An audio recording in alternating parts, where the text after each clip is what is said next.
projects in Langa and informal settlements in Khayelitsha. The report found residents had to contend with overflowing sewage, poorly maintained housing, broken streetlights, and inadequate security at 2 clinics in Khayelitsha. The public protector has ordered the City of Cape Town to improve water, sanitation, sewer repairs, public lighting and electricity services.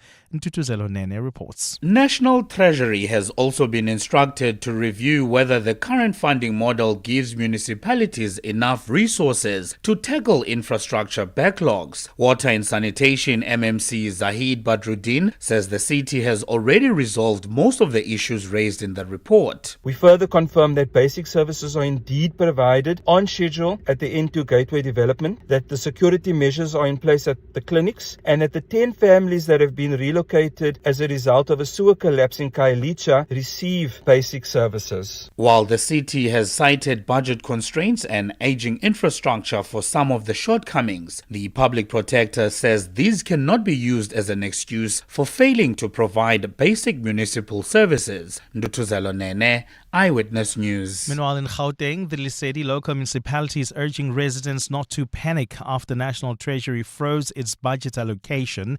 The municipality has acknowledged Treasury's decision to withhold grant payments over financial mismanagement.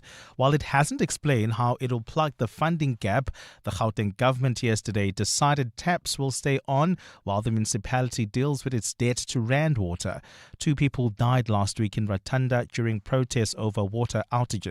Anelita Fandese reports. Lesedi local municipality says Rand Water remains committed to working with government to ensure the long-term sustainability of bulk water supply while it implements measures to improve revenue collection, cut costs and restore its financial position. The statement comes just days after violent protests erupted in Ratanda over prolonged water shortages and after Lesedi agreed to use part of its July equitable share allocation to begin settling its debt to Rand Water. While the municipality says it's confident the matter will be resolved, it has not explained how it intends to honor that payment commitment now that the funding has been withheld. Anelita Fandese, Eyewitness News. The DA in Tshwane wants Deputy Mayor Eugene Modise to face harsher sanctions for benefiting from a company currently doing business with the Metro. In May, Council voted to fine Modise 2 months of his salary. A forensic report found Modise had violated the councillor's code of conduct by benefiting from Triotic Protection Services, which currently provides security services for the municipality. The DA yesterday filed papers in the Pretoria High Court seeking to set aside the council's decision. DA Tshwane Caucus leader Celia Brink. We believe that the Speaker misdirected the council, misinformed the council of the penalties available against Modise. But further than that, we believe that 200,000 Rand, the docking of 2 months' pay, is irrational in light of the fact that Modise's company continues to benefit to the tune of 3 million Rand a month. And the U.S. military has hit more than 80 targets during its latest strikes on Iran.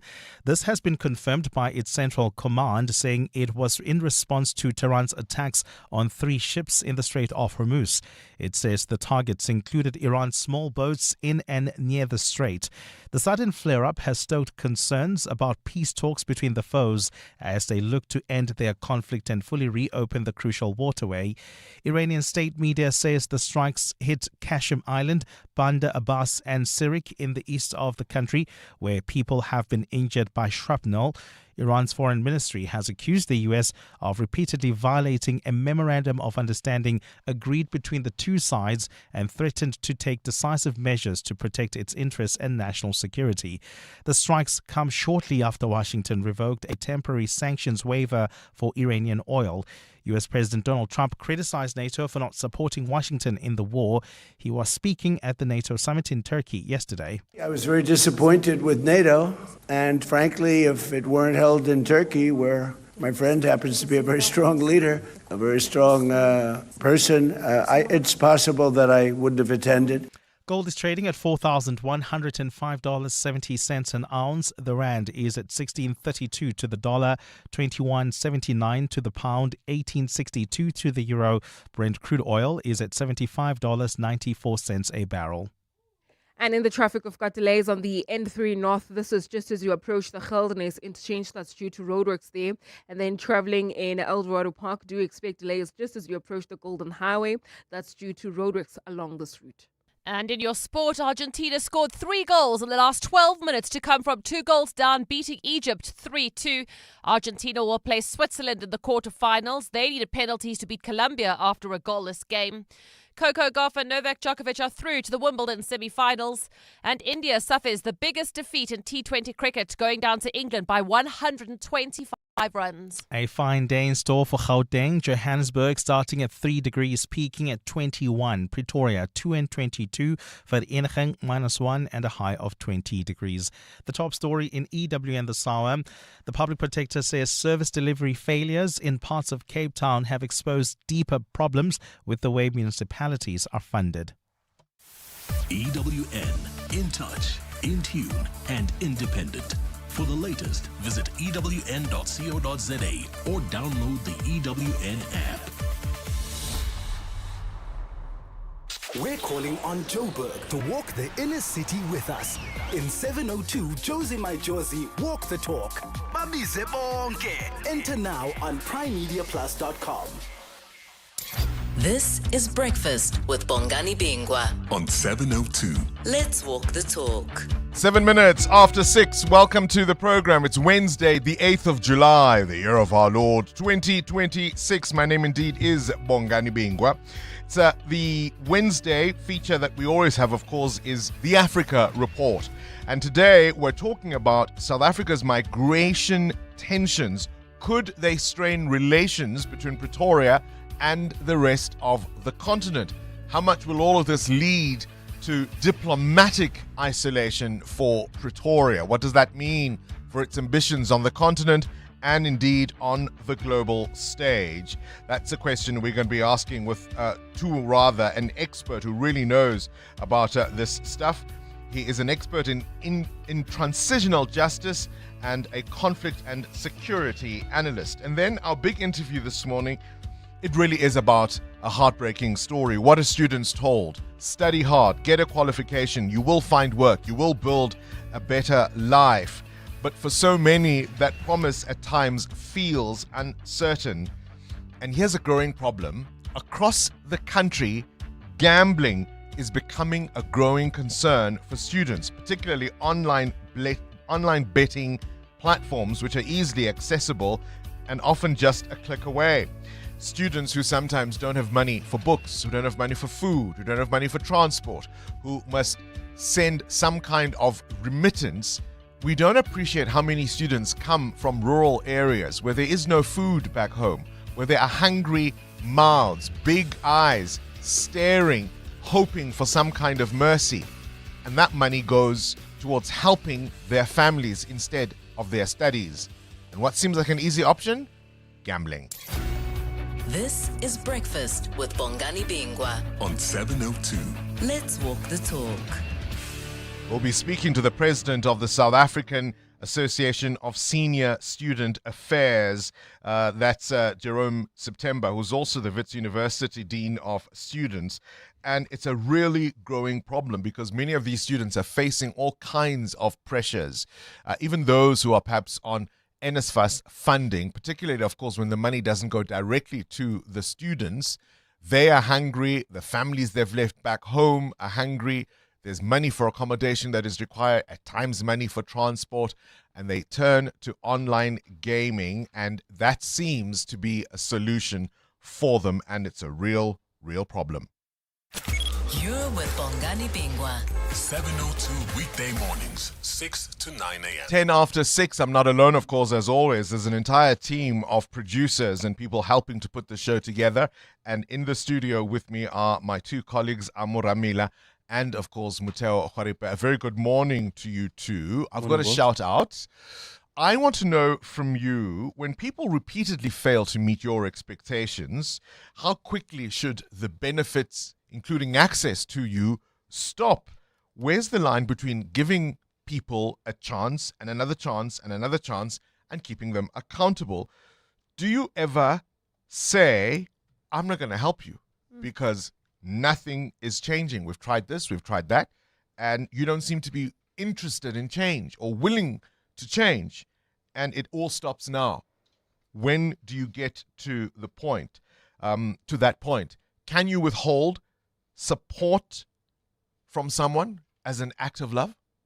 I think you can, especially after expressing your disappointment maybe at, how they've been treating you or whether they've not kept their end of the bargain. Once I've warned you a couple of times, let's say 2 times, because you do give people chances. I'd rather drift away from that situation than keep getting disappointed. Amo? Yeah, but you can drift away, but still support the person, especially if it means supporting them financially. No, but I guess on my own, I'd rather not be there in terms of like just supporting a person with words or kindness or like just phoning them or talking to them. So I can still give you money, but I won't be that person that you can. What am I doing with the money? Maybe that's the problem. Or food or whatever that I'm taking care of for your kids, or I'm helping you with whatever. I'll keep on helping you with whatever that I'm helping you with, right? But I won't be that person you can lean on like you used to. Do you know what I mean? What if the problem is partly because of I'm able to do the thing that we have all agreed I shouldn't be doing because you can help me? I'm partying out late at night because I know Amo will look after my kids. I'm neglecting my kids because I know you're there. What if that's the problem? Then my problem becomes the kids. I can't nurse an adult who cannot nurse their own lives. My problem becomes the kids because then this is something that I individually have signed up for. All right. When do you stop giving somebody a chance?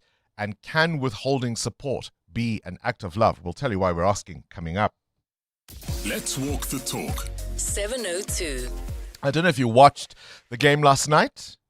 Amo, you were crying. You were in tears. You said you were emotional. Okay. Yeah, I'm still not okay.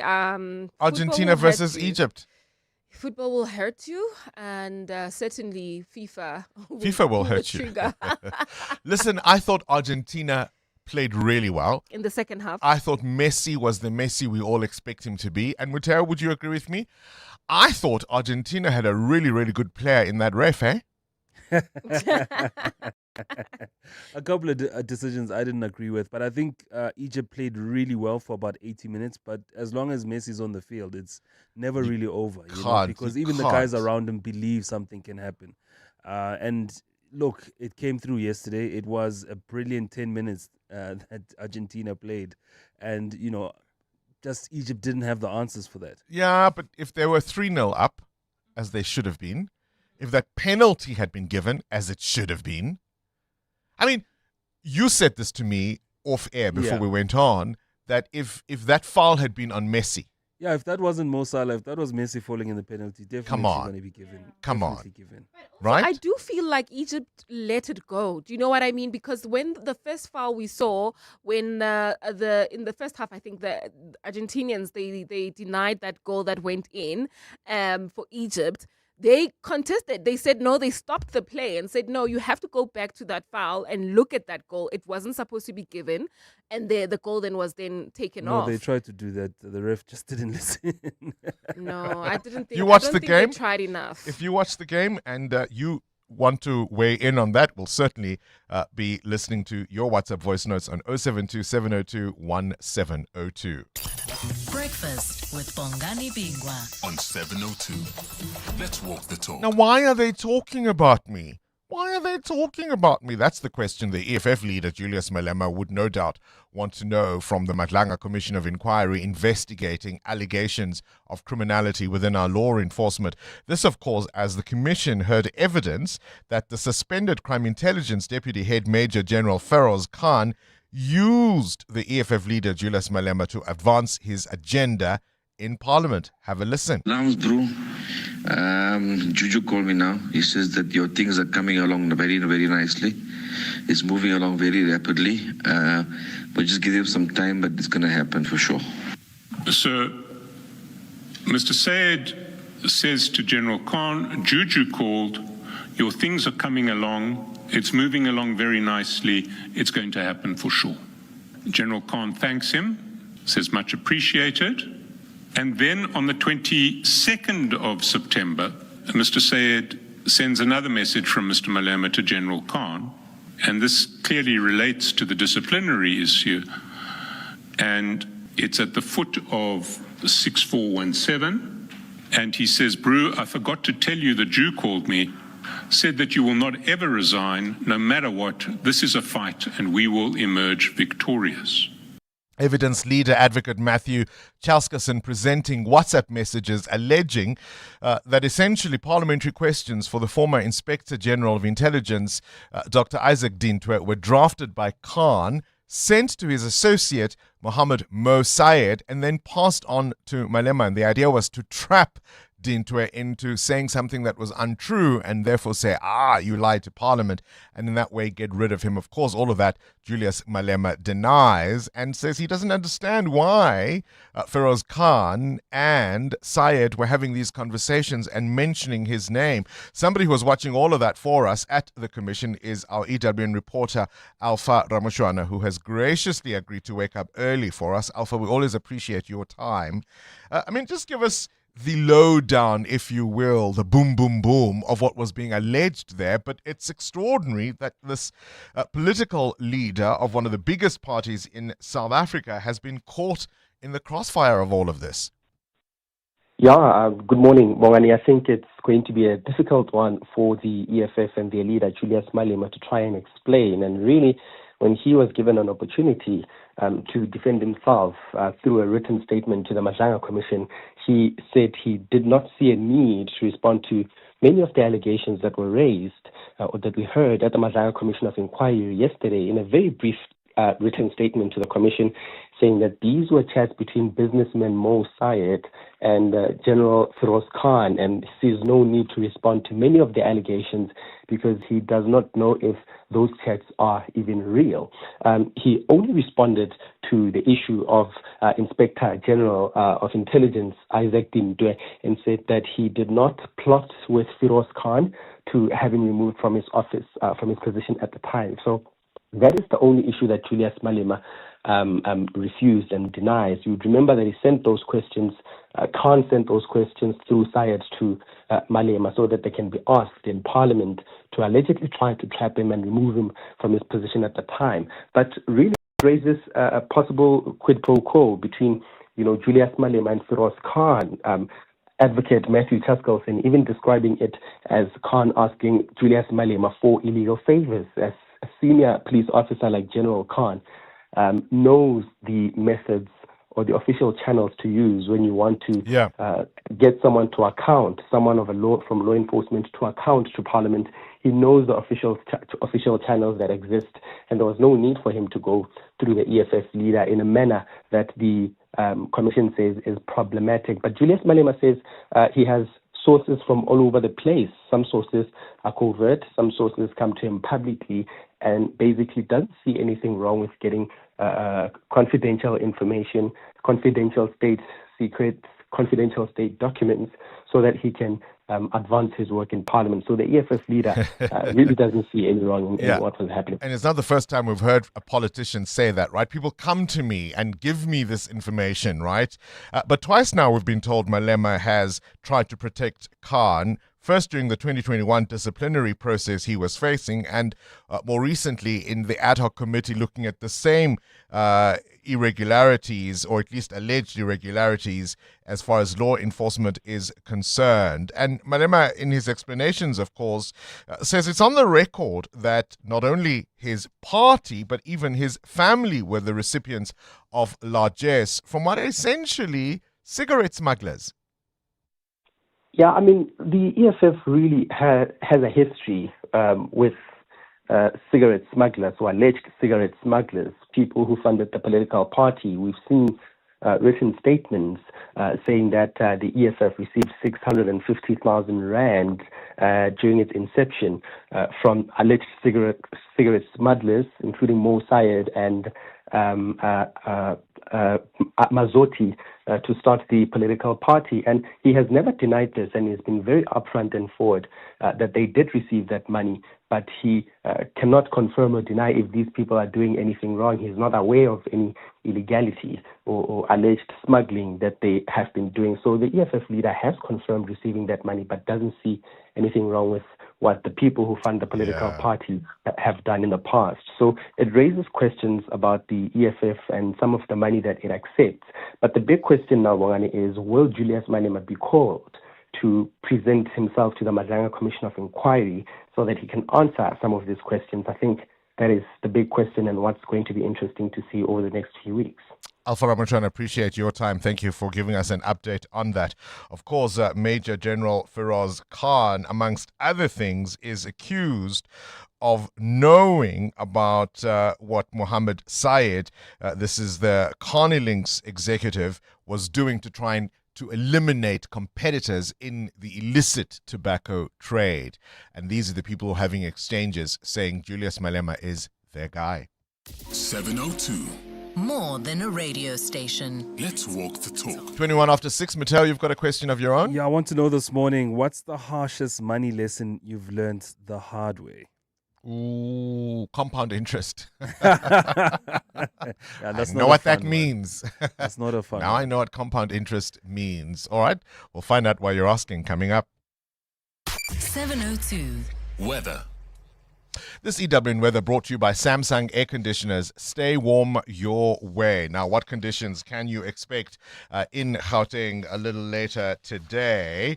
Well, it's going to be a fine day in store for the province. Temperatures peaking at 21 degrees for Johannesburg, 22 for Pretoria. Vereeniging maxes at 20 degrees. A partly cloudy day in Cape Town. Your high is 18 degrees there. For Mbombela and Bloemfontein, your peaks are 21 and 22 for Kimberley, East London and Mahikeng. Is it warm or is it cold? When the weather's unpredictable, we have a solution you can count on. Samsung air conditioners bring you efficient heating, ensuring family-friendly comfort indoors. Get tailored comfort for every weather forecast. Don't just stay warm your way this winter. Shop for your perfect fit at Samsung stores, participating retailers, or speak to a friendly installer today. EWN Traffic. 23 after 6. Amo, what are you seeing at this moment on your fancy maps? Well, Bongani, we've got delays on the N3 North. This is between the Airlines Interchange and Van Buren Road. Roadworks are causing these delays, and if you are leaving Midrand towards the Waterfall area, do expect heavy traffic volumes as well. This is due to an accident reported right after Olifantsfontein Road, causing heavy delays. There's also slow moving traffic towards the city of Tshwane, N14 East, approaching the R55. We'll have more updates coming up. Stay tuned. There's more EWN on air, online, and on the EWN app. In life's most challenging moments of loss, compassion can be your greatest comfort. You shouldn't have to face the financial burden of losing a loved one by yourself. Rest assured, Clientele's funeral plans pay out cash within 24 hours. You can cover up to 13 family members on one plan, ensuring all your loved ones are taken care of, and 3 children are covered at no additional cost. With Clientele, you're not just buying a plan, you're also buying peace of mind. When the time comes, you will need to make important calls with your 200 Rand airtime you will receive when you claim. Plans offer double accidental death cover, as well as transport, grocery, and unveiling benefits. Apply today. It's easy. There are no medical examinations and no paperwork. SMS funeral to 31586. That's 31586. Clientele Life is an authorized FSP and licensed life insurer. T's and C's online. Standard rates apply. FlySafair is turning winter bookings into winter wins, and you still have time to join the fun. Book flights with us this month for travel anytime and stand to win the value of your airfare back as a FlySafair voucher. That means your money comes right back to you for a future flight with us. It's all part of FlySafair's winter win back. Book now at flysafair.co.za. Excludes taxes and fuel surcharges. FlySafair, for the love of flying. T's and C's apply. 702. Add your voice. Have your say. Let's walk the talk. Hi, Bongani and the team. I did watch the Argentina and Egypt game. And I hear people talking about the ref and all of that. But there's a dimension that I just want us to look at here. And perhaps it's critically reflecting on us.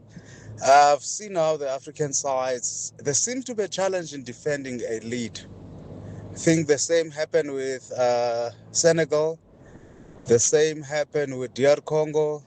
There is just something around longevity. And perhaps it's something that African teams needs to check and see how best can we correct and make sure that it doesn't happen. Thank you, bye. I don't know if you can lump us all into one issue and one problem. I mean, is there even such a thing as an African style of football?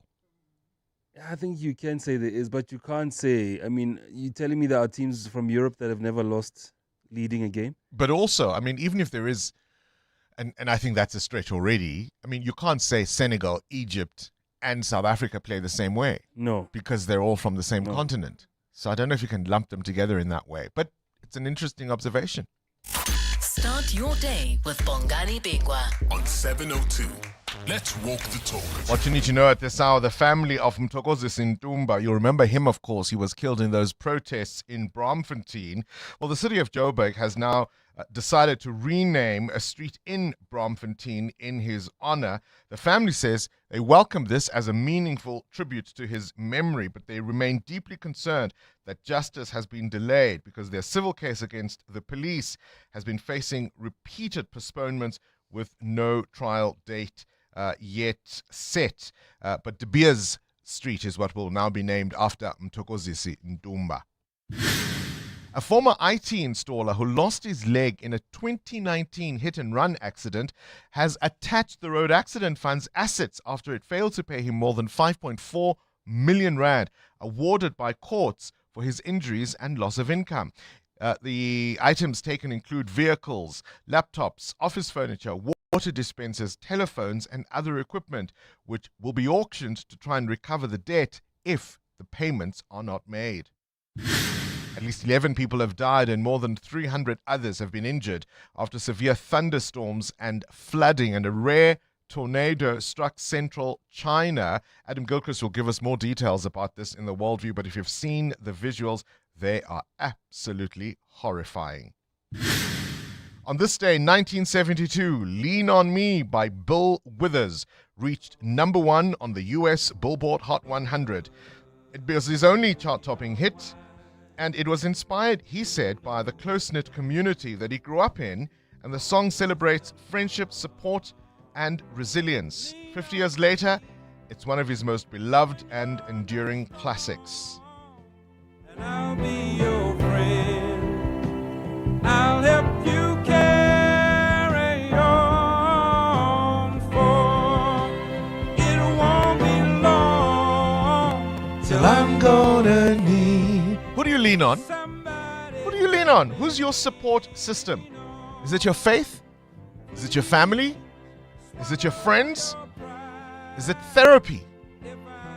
Is it yourself? Who do you lean on? 702.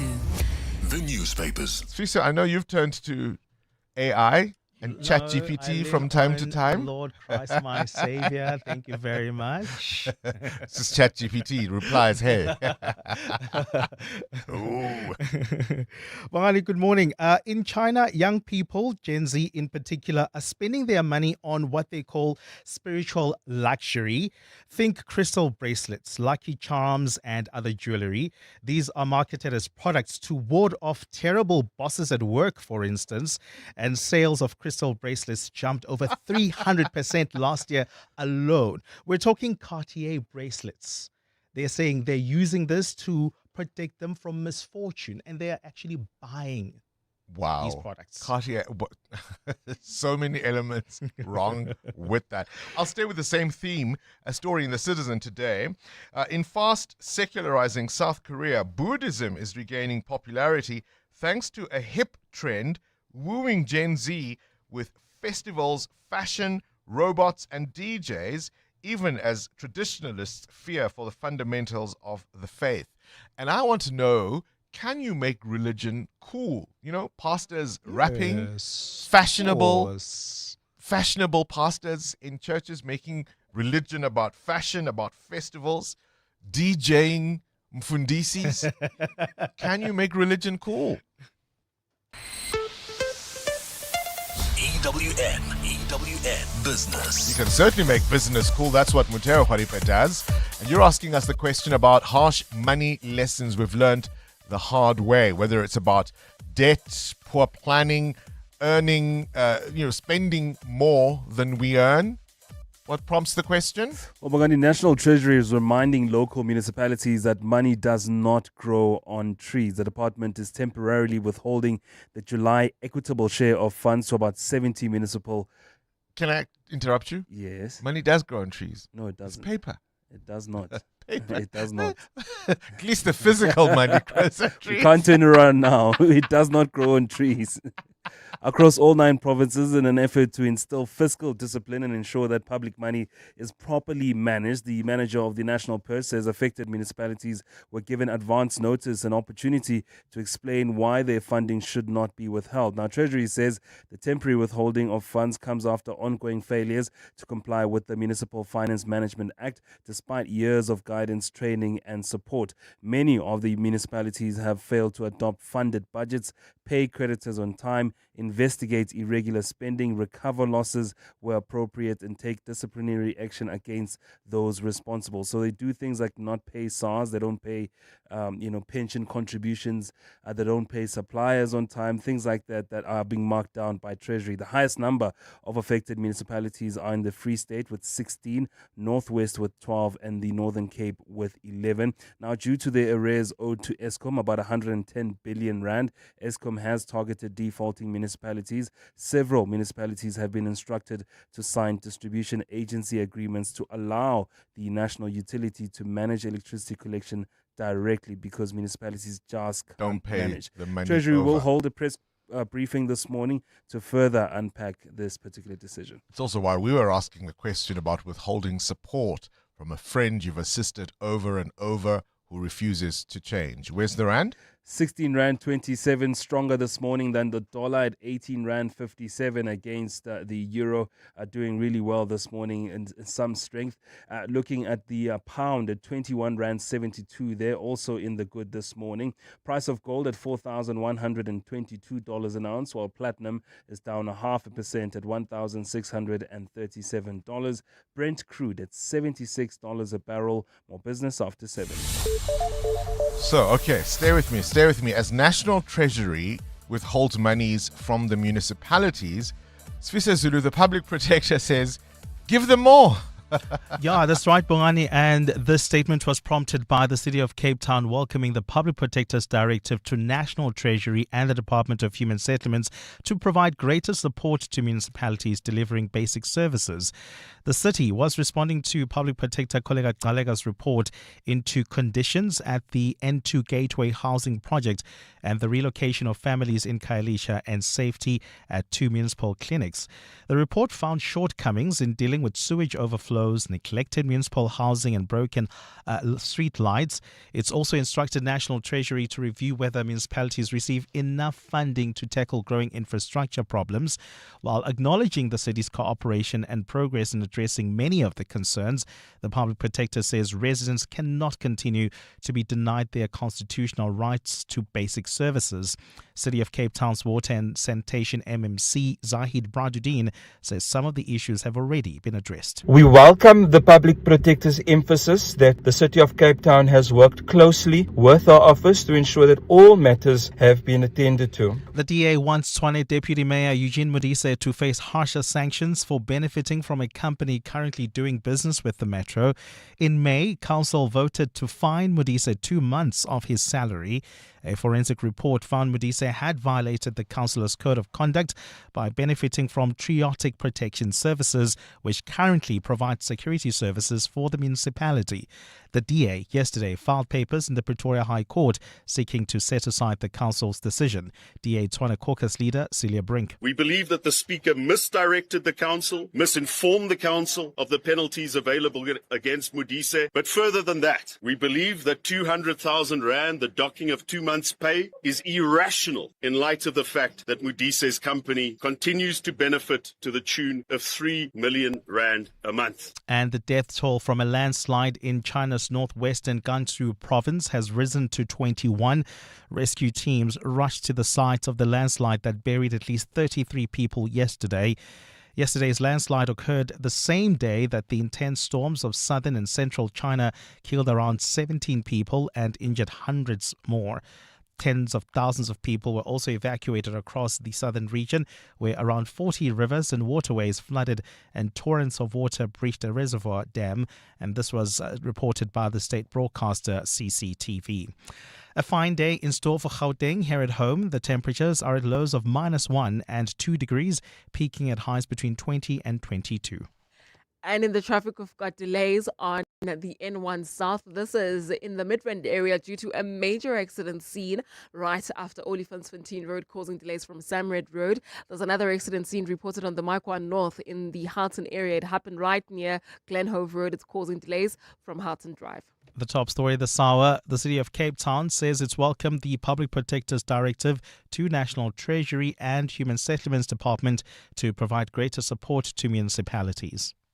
Cutting costs means more money for your business. Switch to Outsurance Business Insurance and you could get a massive 20% discount on your business insurance premium. Here's Marshall from Bow Electrical. I was with my other insurance for many years and then I switched to Outsurance Business Insurance. It was a one quick call. They gave me a great cover and a great price. Give them a call. You have nothing to lose. I wish I have switched sooner. Get a quote to switch and save today. Visit outsurance.co.za or call 0800 60,000. Licensed insurer and FSP. TCs and information online. Are you ready to let go of your ride? We Buy Cars makes it easy and even enjoyable to part ways with your vehicle. Simply complete their form on webuycars.co.za. They'll handle the rest. Looking to upgrade your car? With over 12,000 vehicles for sale, you'll certainly be spoiled for choice. Visit webuycars.co.za today. Hi, this is Carol Shabalala, HollywoodBet's brand ambassador. It's more fun when it's for fun. Playing responsibly is always a winning strategy. If you or someone you know needs help, call the South African Responsible Gambling toll-free counseling line on 0800 006 008 or WhatsApp help to 076 675 0710. Hollywood Sportsbook is a licensed betting operator. HollywoodBet supports responsible gambling. No persons under the age of 18 years are permitted to gamble. Winners know when to stop. Coming up in the next hour, What's the Question? Brought to you by Outsurance. 3,000 Rand in cash is up for grabs. You send us an answer based on something that piqued your interest that you heard on the show. For that, you win 1,000 Rand. WhatsApp us your name and that answer to 072 702 1702. Then later, someone else will ask a question to get to your answer and they'll win 2,000 Rand. SMS out to 45142 now and you could save on your car insurance. 702. WhatsApp Bongani on 072 702 1702. Hey, good morning, Bongani. Good morning, Bongani. Hey. Julius Malema. Hey. You know, I've been asking myself sometimes, Manu Julius Malema Magakolo Mogoti, where does he get all this information from? Because you would tell Ugutu Koluma, ngezinto classified, izinto ezibalulekile, like izinto as an ordinary person njengaye or even as an MP awumelanga ube nayo le information. Hayi manje it makes sense mafethu. Hayi manje it makes sense ukuthi yonke le information all along bekayithola kuphi. Ay South Africa, Mzansi. Mzansi for sure. Asibheke move. Well, Julius Malema says he has no knowledge of exchanges between Mr. Syed and the General Khan, and that he denies any influence that the contents of their exchanges would in any way infer unlawfulness or unlawful conduct on his part. And to the best of my knowledge, he says he denies. That is what he says in explanation to why these two were having exchanges about him. Morning, Bongani. Regarding the Egypt and Argentina game yesterday, no, that actually is just bad proven that VAR is just not for Africans, eh? No, they were robbed. I think they were robbed broad daylight at Atlanta. But anyway, what can we say? Yeah, if it was the other way around, a call would have been made, a decision would have been changed by now. But a great show as always. Thank you. Yeah, Bongani, I hear what you're saying about you can't group all the African teams together. However, it's my observation that it seems like African teams don't know how to win. They don't have that killer instinct. It's like they don't believe they are supposed to be there. I don't know. I think they just don't lack that. They just lack that killer instinct. They need to go for the win, and they need to just be smarter. From Rustenburg.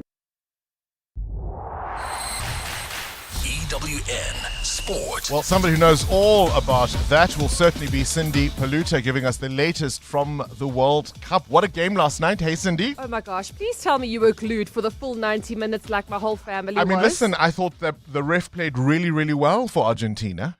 Really? Did you? Yes. Okay, very interesting that you say that, because I've watched some post-match commentary, because I always like to see what people who played the game say. And the likes of Thierry Henry and stuff are saying that, no, Argentina maybe had a call in the, in the 90th, but definitely Mo Salah being brought down was not a penalty. So they said earlier the same thing happened and Argentina got the penalty. Yes. So the first foul, they're saying, okay, possibly a shirt tug there, but that's really like clinching at straws. And is the ref being unfair, or is Egypt just being really, really what's the word? Desperate is the word I'm looking for. So it's fun to hear, as somebody who I wasn't neutral. I really wanted Egypt to win from an African continent point of view. But it's just really fun to listen to everybody's opinions this morning. Some saying Egypt are the ones that went to sleep in the second half. Some saying that's what makes Argentina defending champions. And of course, then the majority saying the refs have all been bought. There's 5 Argentinian refs at this World Cup. La la la la la, and all the stats have come out. All now. Those things can be true. I do think the Egyptians took their foot off the pedal, and you can't do that in a game against Messi. Good luck to you. And I do think that, and one of the questions or conversations we've been having this morning is whether the African teams have what it takes to get over the line in terms of belief, in terms of just that drive. And somebody suggesting that quite a number of times at this tournament, we haven't been able to defend leads. Yeah. So do I believe that an African team does have what it takes? Yes, I do. But I do think that it just all comes down to match fitness. It literally comes down to match fitness. But anyway, the defending champions, Argentina, as we've been saying, fighting from 2 goals down. They beat Egypt 3-2. They'll play Switzerland in the quarterfinals. Switzerland had needed penalties to beat Colombia after a goalless game. Thank goodness you didn't stay up for that one. Tonight's the first of the quarterfinals, where France plays Morocco at 10 p.m. Coco Gauff through to her first Wimbledon semi-final. She came from a set down to beat fellow American Jessica Pegula 4-6, 6-3, 6-3. Really special, considering the results I've had of late, and just especially on the surface. So it definitely is special, and I think I'm able to relax a bit, because I don't know, I just feel like regardless of how the rest of this tournament goes, I really think I've found like a bit of a breakthrough on grass. Gauff will play Makova, who ended Osaka's dream run 7-6, 6-4. On the men's side, Novak Djokovic battled for 5 hours and 15 minutes to beat Auger-Aliassime 7-6, 3-6, 6-3, 6-7, and 7-6. I was telling the kids to go to sleep after the 4th. I'm glad they stayed, because it was honestly one of the best matches I was part of on this court in my career. Djokovic will play Sinner in the semi-final. Sinner cruise past Struff. It's been 8 years since Ambrose Papier played for the Springboks, and this Saturday he'll start at scrum half against Scotland. That's a long time ago, but now it's great working under the coaches. I'm learning a lot every day, and I've missed a lot of guys, familiar faces. So yeah, it's just great to be in the environment. India suffered their worst defeat in T20 international cricket, losing to England by 125 runs in a third T20, chasing 202. India 76 all out. And at the Tour de France, Mads Pedersen won stage 4. The defending champion Pogacar slipped to 4th in the overall standings as he struggled in 40-degree heat, coming in 13 minutes behind the stage winner. Cindy Paluta, Eyewitness News Sport. Good morning, Bongani. It's Joe from Proteatland. Regarding Egypt and Argentina again, I think people should stop drinking while they're watching soccer. Those two incidents, the VAR was spot on. Mo Salah lost the ball before he felt. The man played the ball, and then the goal that was scored it was an infringement before they scored that goal. So there's no issue about those two incidents. Egypt lost concentration on the last minute. Thank you. Bye. That's a bit harsh. People should stop drinking watching football. Goodness me, that hurt. It's that time of the year. Sore throats, congestion, wet and dry coughs, pain and fever. For trusted relief for you and your family, ask your pharmacist to recommend a winter survival pack from the Adcock Ingram OTC range. With products like Medikil A, Expigen, Corenza Parac, Adconapamol, Dilinct Junior and more, we have you covered this winter. Remember, Adcock Ingram OTC, sponsors of Brave. Joburg is more than a city, it's a vibrant energy that connects us all. And that's why on Sunday, 26 July, you, APSA and thousands of others are coming together to rediscover and celebrate the iconic inner city in the 702 Jozi My Jozi Walk the Talk. Join the movement with APSA and enter the 702 Jozi My Jozi Walk the Talk before tickets run out. Secure your tickets at 702walkthetalk.co.za or primemediaplus.com. Jozi, APSA sees you. Asambe. APSA is an authorized financial services and registered credit provider. Terms and conditions apply. The Brainy Kids of the Whiz Quiz on 702. Hi, my name is Reed. I'm 12 years old. I go to Bolu Preparatory School, and when I grow up, I would love to be an engineer. I'm so excited to play the Whiz Quiz with Uncle Bongani. No road, no traffic, just your team, a stationary bike, and 25 minutes to make an impact. The CEO Cycle Challenge 2026 is back, and businesses are invited to enter a team of 4 for a high-energy studio cycling challenge at Woodmead from 31 August to 4 September 2026. Ride in support of education and opportunity for talented South African children, while giving your business the chance to connect with other leaders. Entries are now open. Visit ceochallenge.co.za and enter your team today. CEO Cycle Challenge 2026.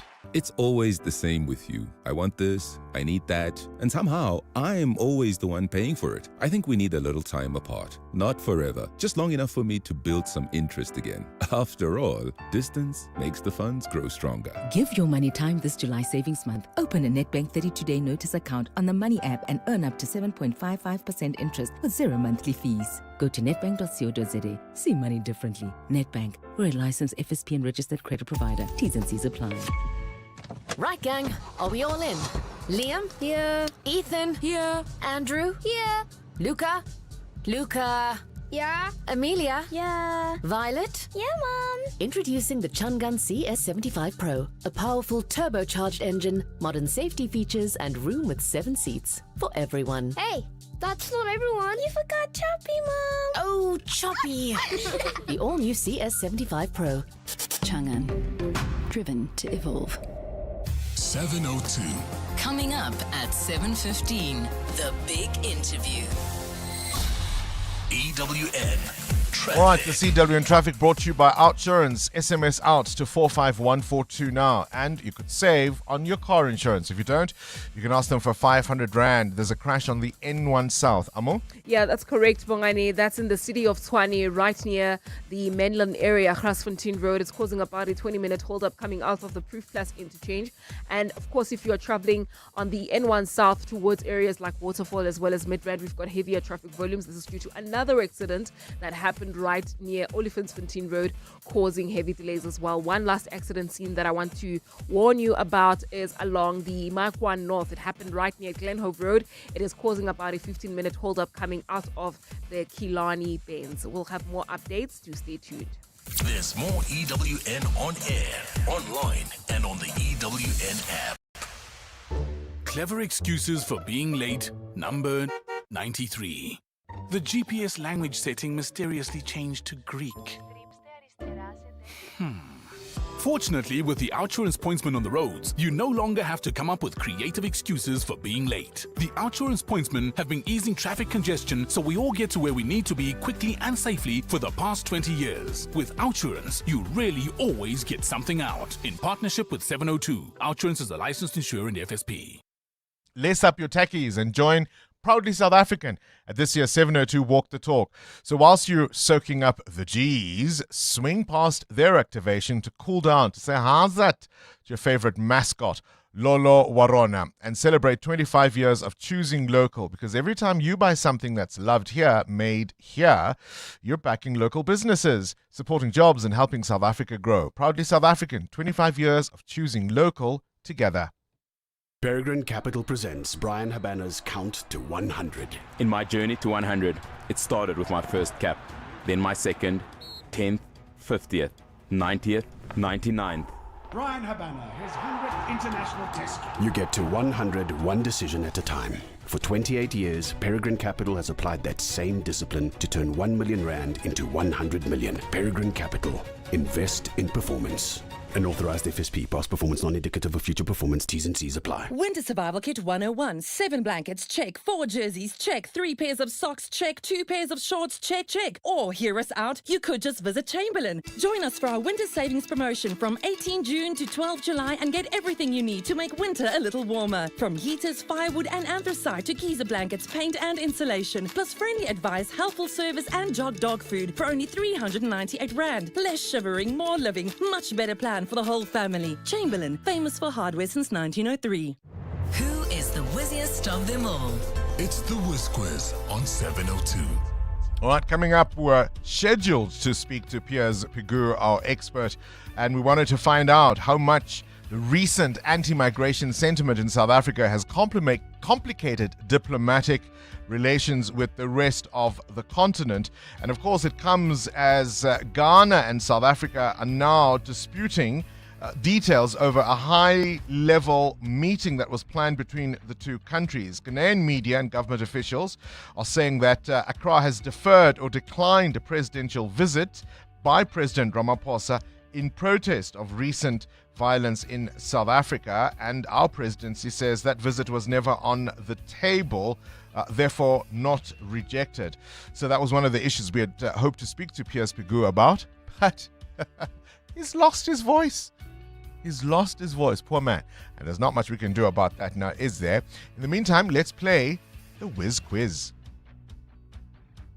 Today we're playing with Reed, who is 12 years old, goes to Bellew Prep and wants to be an engineer.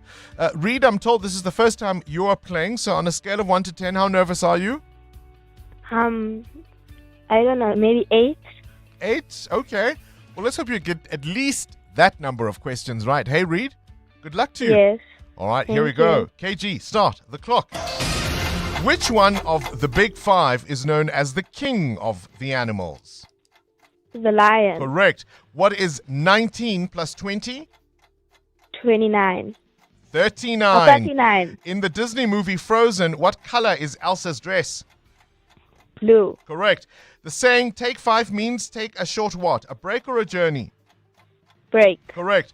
The word doc is short for which profession? Doctor. Correct. Which contains enamel and dentine, teeth or backbone? Teeth. Correct. What sport do Relebohile Mufokeng and Teboho Mokoena play for South Africa? Soccer. Correct. True or false? The capital of Kenya is Nairobi. True. Correct. Give the name of the public holiday we observe on the 24th of September. Heritage Day. Correct. Spell the word autumn. AWA. It's AUTUMN. And that means you walk away with 800 Rand, as we thought you might. Reed, congratulations. 8 correct answers out of the 10 asked. Remember, of course, you must be age 10 to 13 to play. You can enter on primemediaplus.com. Reed walking away with 800 Rand there. Remember, as I say, you must be age 10 to 13 to play. Go to Prime Media Plus to enter, and we could be calling you. The Brainy Kids of the Whiz Quiz. On 702. You're with Bongani Bingwa on 702. Taking your calls on 011-883-0702. So this week's Africa Report, I'm afraid we can't bring to you because our scheduled guest and international expert in transitional justice and a conflict and security analyst, Piers Bigot, who obviously had agreed to speak to us, has lost his voice this morning. So tell you what, we'll take more of your calls in response to all the issues we have raised, from Treasury withholding funding for municipalities to the football. Of course, that's certainly going to be a big talking point for many people who watched the game. Let's start with Tembile in Centurion. You're saying FIFA has always been corrupt, and so therefore that's why Argentina won. That surely can't be fair, Tembile. Good morning, Bongani. How are you? I'm well. Go ahead. Assume I'm well. All right. I would like to discuss two things: the collapse of the VAR and FIFA always been corrupt. Bongani, I'll take you back to 1990, Italy, Cameroon versus England. Cameroon is leading 2-1 in that game. Got quick 2 penalties. I mean, out of the blue, 2 quick penalties. We're still talking about them up until today. 2022 World Cup, Argentina versus Netherlands. There's no African team there. Both of them. Lionel Messi is on yellow card, Bongan. Quarterfinals of the World Cup. Lionel Messi handles the ball. Everyone saw it. The referee said no. He saw nothing. Lionel Messi didn't get a yellow card. In fact, he was supposed to get a red card. He didn't get even a yellow card. It would have been 2 yellow cards, meaning he wouldn't have played the final. These things happen time and again. Let's look at the collapse. Hold on. Do you leave any room for human error? I mean, isn't that what sport is also ultimately about?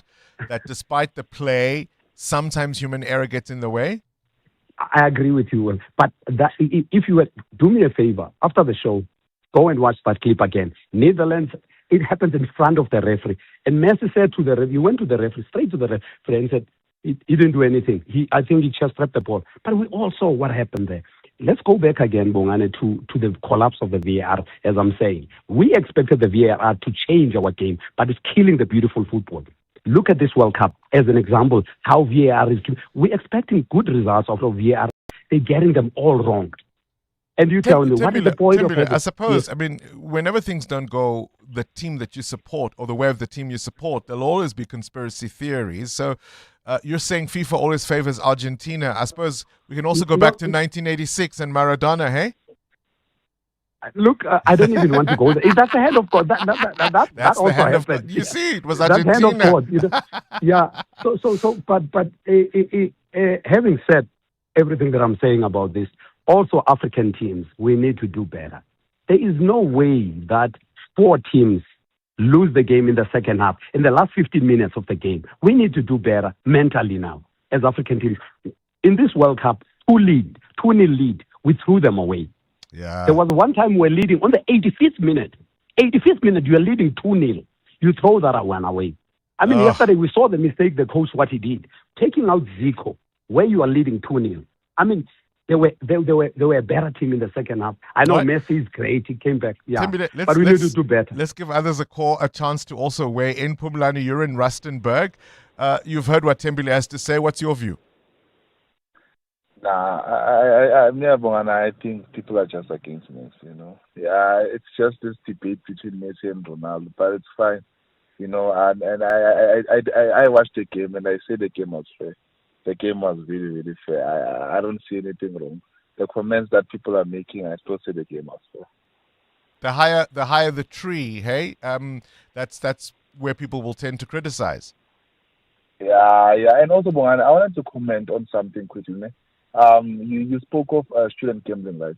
I also think that the government needs to also look at the rest funding. You know, Bongani, I was a student before, and I still say that the rest funding is insane. I still believe that Roses should at least provide breakfast and lunch, because how are you sharing a room in a small bed for 5,000 per student? So meaning that from a room they're getting 10,000. I believe that some of the money can at least be able to provide food, because surely the NSFAS money is not enough. I mean, like, if you look at the cost of living now, it's too high. It's too high, and some of these students, they're sending money home, and you'll understand. I mean, like, if you know the situation back at home, that you know it's a struggle, definitely want to send something. But I believe that the money that is paid at rest, the government needs to look at that thing. I think they need to look at it like it's too much. You know, my sister now is at school now.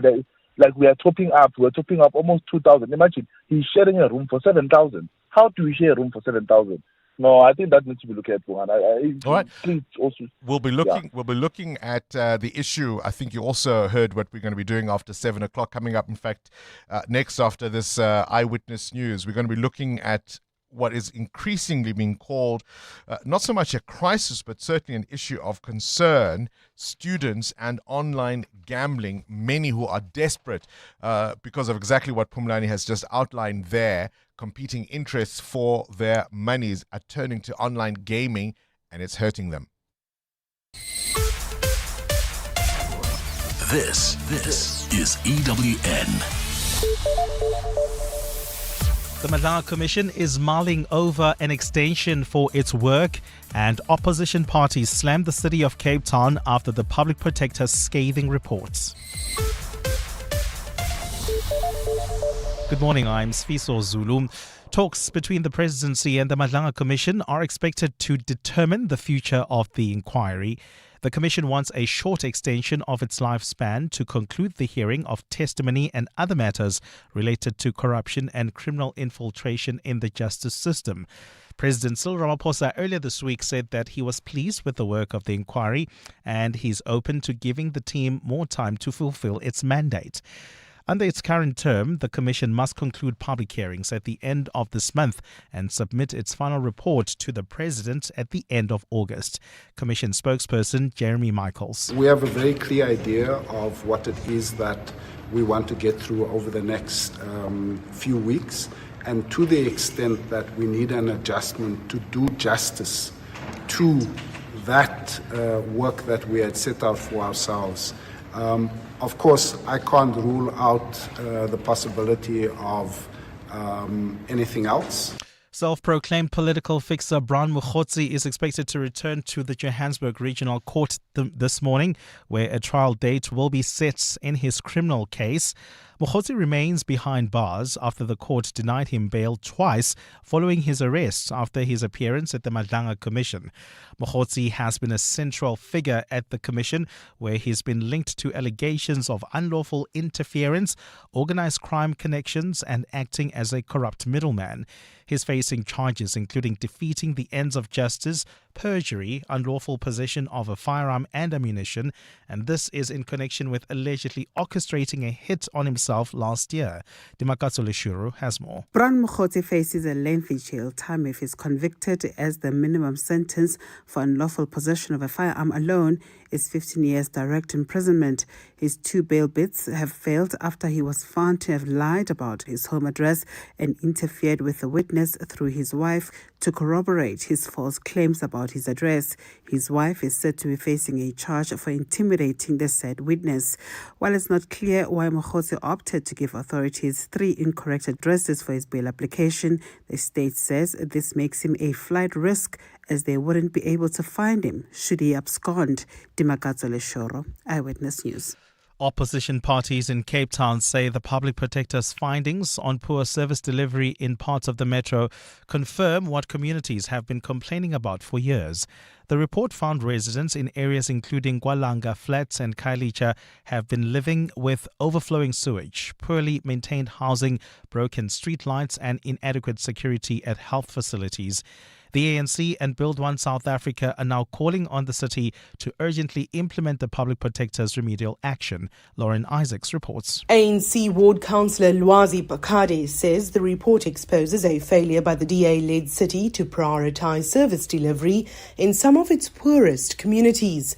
This damning report on the city of Cape Town proves what we have been saying as ward councillors of these areas that are predominantly black, these areas that are predominantly poor, that the DA-led city of Cape Town is not prioritising service delivery in these communities. Meanwhile, Boss's Cape Town mayoral candidate Roger Solomon says the findings undermine Cape Town's reputation as the country's best-run metro.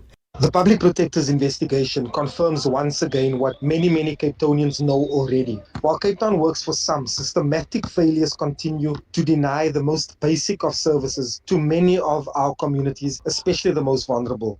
The City of Cape Town says it has largely dealt with some of the issues contained in the Public Protector's report. Lauren Isaacs, Eyewitness News. And the Helen Suzman Foundation says a landmark constitutional court judgment could have far-reaching implications for the country's ongoing debate over illegal immigration. The Apex Court has upheld a ruling declaring two provisions of the Refugees Act unconstitutional. It found that asylum seekers cannot be refused the opportunity to apply for refugee status simply because they lack documents or failed to report to a refugee office within 5 days of entering South Africa. The legal challenge was brought by the Scalabrini Centre of Cape Town, the Helen Suzman Foundation and other applicants. Nkosikona Malingamnisi has more. The decision by the Constitutional Court is being hailed as a major victory for asylum seekers and a reaffirmation of South Africa's international and constitutional obligations towards refugees. The court found that people seeking asylum cannot be barred from entering the system because they are undocumented or miss the 5-day deadline to present themselves to a refugee reception office. Lawyer Jason White, who represented the Helen Suzman Foundation, says the ruling could also have an indirect impact on the current anti-illegal immigration protests. I think it does have two important indirect impacts. Firstly, that you will not have a group of asylum seekers who are essentially undocumented because the Department of Home Affairs will be required to process their asylum seeker applications and not just simply leave them hanging in limbo. White says the judgment also sends a clear message that South Africa must honour its obligations under international refugee law while ensuring people fleeing persecution are given a fair opportunity to have their asylum claims heard. Malingamnisi, Eyewitness News. Gold is trading at $4,105.70 an ounce. The rand is at 16.32 to the dollar, 21.79 to the pound, 18.62 to the euro. Brent crude oil is at $76.17 a barrel. There's bumper-to-bumper traffic in Pretoria along the N1 South between the Proof Plus interchange and the Komakhato exit. This is due to an earlier accident while traveling. On the R80, we've got delays. This is just as you approach Eskiampahlele exit. That's due to peak time delays. And in your sport, Egypt coach Hossam Hassan has come out firing, saying the World Cup is rigged in Argentina's favour. Egypt squandered a 2-goal lead as the defending champions won 3-2 to set up a quarter-final with Switzerland. Novak Djokovic is through to a record 8th consecutive Wimbledon semi-final. Coco Gauff advanced the semi-finals as well. And India suffered their worst defeat in T20 Cricket World Cup history, losing to England by 125 runs. A fine day in store for Gauteng. The temperatures will peak at highs between 21 and 22 degrees. The top story in EW and the Sawa. Talks between the presidency and the Madlanga Commission are expected to determine the future of the inquiry. EWN, in touch, in tune, and independent. For the latest, visit ewn.co.za or download the EWN app. Joburg is more than just a city. It's an energy that connects us all. That's what makes this one so special. In 702, Josie My Josie Walk the Talk, hosted by the city of Johannesburg. Enter now on primemediaplus.com. This is Breakfast with Bongani Bingwa on 702. Let's walk the talk. 8 minutes after 7 o'clock. The presidency and the Madlanga Commission are expected to have some discussions around whether or not there will be an extension even if it's short of the Commission of Inquiry. That's really delving into alleged criminality within our law enforcement. I love social media because every now and again somebody will unearth something we'd all forgotten about. And I bumped into this clip just yesterday, taking us back about 4 years ago or thereabouts, during a Judicial Service Commission hearing. This is when they were interviewing, in fact, the judges for the position of Chief Justice. And it's a really interesting exchange between EFF leader Julius Malema and, of course, Justice Mbuyiseli Madlanga, who now chairs this commission, when they were considering who our next Chief Justice was going to be. And one of the questions Malema posed to Justice Madlanga was, do we really need all of these commissions of inquiry? Do they work? Have a listen.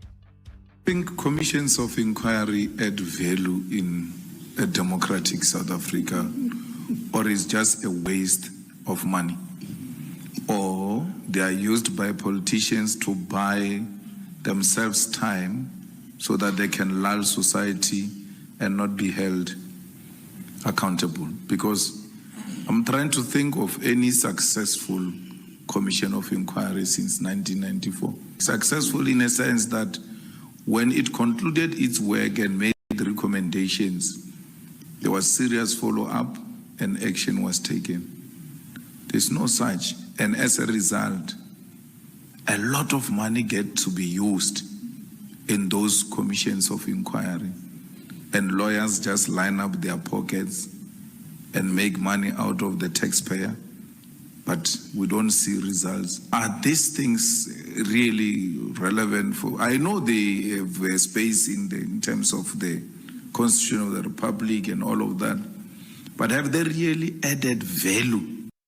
If I remember correctly, Justice Madlanga's answer as far as that particular question was concerned, in the specific way in which it was framed, was perhaps they haven't done as much as was expected. And so now the conversation is, he might have taken that and noted to say, if I ever were to chair a commission, I'll make sure it produces the desired results. Because as you listen to what happened yesterday, the evidence leader, Advocate Matthew Chaskelson, explaining why those WhatsApp messages that they were looking at as part of the evidence, which of course do heavily implicate Malema, are important. The issue that we as evidence leaders raise with this process is not that General Khan raised questions about the relationship between the Inspector General and an alleged drug dealer. What the issue is that the chats suggest that the primary purpose of General Khan in raising the issues in the way that he did was to trick the then Inspector General of Intelligence, Dr. Dintwe, into lying, so that if he did lie, he could be removed from his position, a position in which he was exercising oversight over General Khan. And if General Khan had been genuinely concerned about the relationship between Dr. Dintwe and Mr. Marumutu, we would have expected him to take the issue up through the appropriate channels. Instead, what he did was he used his relationship with an alleged tobacco smuggler to plant questions to the Inspector General through the EFF in the hope of trapping the Inspector General in a lie to Parliament. That was what his purpose was. See how murky it is? It's all so murky. Essentially, the line of reasoning here is that this general was concerned that one of his superiors was putting pressure on him. So then he uses information he's gathering from cigarette smugglers to feed politicians to trap one of his bosses into a lie so he can be removed, which then means what? The pressure is off him. And who is being used allegedly in this process? The very person who was questioning whether these commissions work or not. Well, now he knows, doesn't he? Now he knows. I'll tell you what, somebody else who knows is the Public Works and Infrastructure Minister, Dean McPherson, who was at South Africa's northern border just yesterday, and he was shocked. He was shocked, KG, to find out how easy it is to cross the border. I get 100 messages a day from people online saying, when am I going to build the border fence? I went up there last week with the IMC, and it was I'm going to be frank with everyone. It was shocking what I saw up there. I mean, there literally is no border in some places. I was told that there was a really highly developed electric fence, but the electric fence had been turned off because when you touch that fence, it was designed to incapacitate you as an individual. It was then turned off because it was found to be in violation of people's human rights. So you could cross the border illegally, but you couldn't be stopped to. And I found that quite strange. I also saw the washing line, which has now been turned into just a ball of metal in a dump site next to that. And let me say, I mean, I'm not a spokesperson for the IMC, but I think that there is general support amongst political parties in the government and amongst us in the IMC that this issue has to be addressed, and it has to be addressed urgently. At some point, he says, as far as he could tell, the only real effective deterrent for anybody trying to cross over was a little crocodile that was lying on the shore of the river. And it begs the question whether you agree with the tactics, even the reasoning of organizations like March and March. That's a separate conversation. Is this ever going to work? Will we really, really ever be able to stop people from pouring across what are meant to be borders, but are nothing more than geographical barriers? A little river with only the crocs to stop movement. 702. Up next. The Big Interview. EWN. The CWN Traffic is brought to you by Outsurance. SMS out to 45142 now, and you could save on your car insurance. If you don't, you can ask them for 500 Rand. There are delays on the M1 North. Amo? That's correct, Bongani. That's due to a major accident scene right near the Glenhove Road exit. Delays coming out of Boyson's Road, but obviously the delays from Boyson's Road are being added on due to the peak time delays at this time of the morning. And we've got another major accident scene reported in Diepsloot. I would like to alert motorists driving on the N14 East. Just between Diepsloot and Centurion, there has been a major accident there involving trucks, one of which has bent down. They are busy trying to remove the truck at the moment, but there will be a huge impact on the traffic coming from the Krugersdorp side.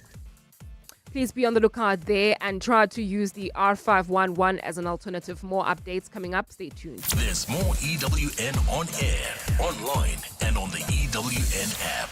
With the price of fuel going up, everyone needs to drop expenses wherever they can. Switch to Outsurance and you could save big on your car insurance. Like 48-year-old Adam, who saves a jaw-dropping 1,803 Rand a month on his 2020 Audi Q3. No matter what happens in the economy, Outsurance is still committed to dropping prices and saving you money. Get a quote today. SMS out to 45142. That's out to 45142. Outsurance is a licensed insurer and FSP. 702. The Big Interview. With Bongani Bingwa. On to this now. For many families, sending a child to university is that ultimate sacrifice as they plan for a better future, if not for themselves, but indeed for their children. The hope is education will open doors. We're promised, study hard, get a qualification, you will find work, you will build a better life. But what happens when there are bumps on the road? For many students who, particularly those who come from impoverished families and rural areas, when they get to the big city and the big universities, life is a lot more difficult than they anticipate. The money doesn't sometimes carry them through, whether it's accommodation or transport, food, books, or even clothes. When they become desperate, many are increasingly turning to online betting as a way out. And it's easy, right? One click away on a smartphone, gambling can begin to look like a possible escape from financial pressure. This is a growing concern for those leading students and looking after students in academia. Jerome September is the president of the South African Association of Senior Student Affairs. He's also the dean of students at Wits University and is warning about what may be a growing crisis. Jerome, pleasure to have you on our show. Thank you for your time this morning. Good morning, and thank you for having me. You're saying that essentially the real problem here is not only students turning to online gaming and gambling, but that many students are finding it difficult to trust even in the future they've been promised. What are you seeing on your campuses that's led you to this conclusion? Well, what we've of course seen, the first marker was, of course, when NSFAS signed that agreement with the National Gambling Board. And that's what was really the alarm trigger for us. And what we're seeing is increasingly young people who are anxious, who are depressed, who are perhaps struggling academically, who deal with, as you said, food insecurity, with debt, with family pressure.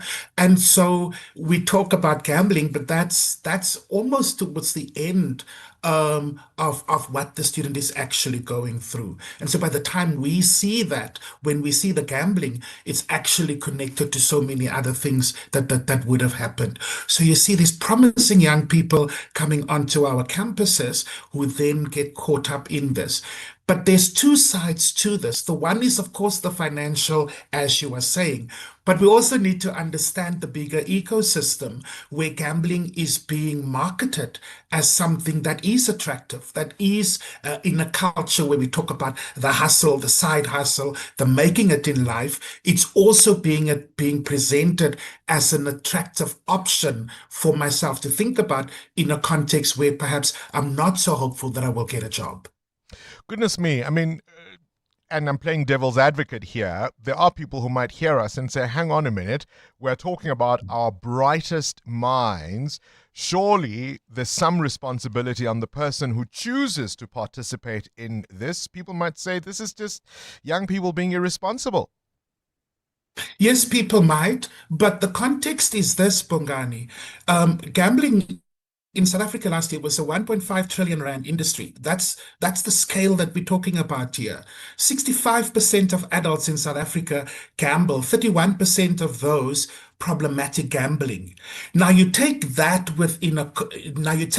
context, it's a much bigger societal context, together with a technological platforms that makes it absolutely easy for me to actually to gamble, to get involved in this. So we're not saying individuals must not be held responsible. What we are saying is that's the one side of the coin. The other side is to understand what drives the individual to get to the point where they gamble and they get to the point where the gambling becomes an addiction. That's really the question that we need to have a much deeper conversation. What do you think it is? I mean, what gets a young person who ought to be full of promise, as much as we can criticize our education system, those who do get a chance at an opportunity for higher learning are perhaps even the lucky ones. Why do they end up in this situation?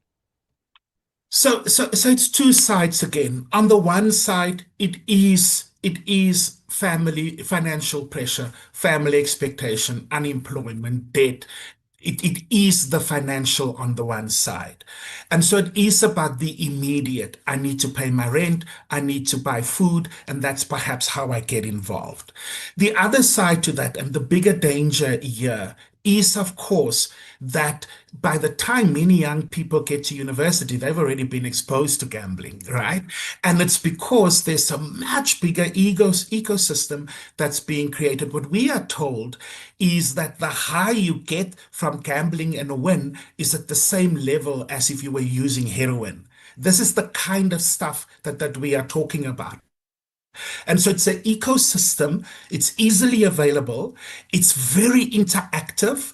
If you've watched sport games now with the World Cup on, it's on the go, it's in the moment, offers are being made, you can opt out, you can up the ante, you can do this. And so it's really an involved thing, it's online, it comes across as gaming, it's an innocent game, and before you know it, of course, you're addicted, you're pulled in, you're stuck, and now you face the much bigger issues. The gaming industry might say, yeah, if they disappeared tomorrow, the pressures that prompt this would still be there. Well, the issue is not about about gaming or not gaming, or whether we do this or not. How do we do this more responsibly? How do we have public campaigns and understandings around some of the dangers of this, right? The sports industry would say to me, the reality is that we need the funding. We know in our communities, many of the sporting facilities were actually funded by the National Lottery. So it's not about saying, don't do this. It's not about closing these industries, but it's about having much deeper conversations around how we better regulate, around how we better educate people, and about how we provide the necessary support for those people who perhaps do fall into the trap and for whom it does become a problem. So it is about the bigger issues and the bigger conversation that we need to have. That's what the symposium was about. It was about bringing all the players into the room so that we can have the holistic conversation without blaming anyone. This is the context. This is the reality. How do we work together so that we attend to the problematic sides of these? I've got two thoughts in my mind. I mean, for generations, a university degree, I said this in my introduction, was seen as the ultimate pathway to a better life. And I wonder if, one, that promise has become less believable for young South Africans, and why that might be. But also, you mentioned the hustle culture. I also want to think about our society and what we deem as success. The idea that education offers a more convincing promise than chance. I mean, what happens when an entire generation stops believing that things like hard work and patience and dedication and, of course, education are the real changes of your circumstances? Well, we would be in serious trouble if that were to hold true. What we've got to do is to keep to the promise that education does still deliver the promise of a better life, of a dignified life. I think what we're dealing with here is a combination of issues. It's the reality of living in the most unequal society in the world, in South Africa's case, and that for many students, they are at university precisely because they believe in the promise of education. But today I am hungry. Today I need to put a roof over my head. Today I need to do other things. And so this becomes an attractive option to at the very least take care of my immediate need. No one goes into this with the idea that this is going to solve my bigger problem, but it's that immediate that I need to attend to. The bigger issue in the society is the deeper questions of course, for us as a collective, when through sport, through influencers, through sophisticated digital marketing, this is being presented as a real lifestyle option.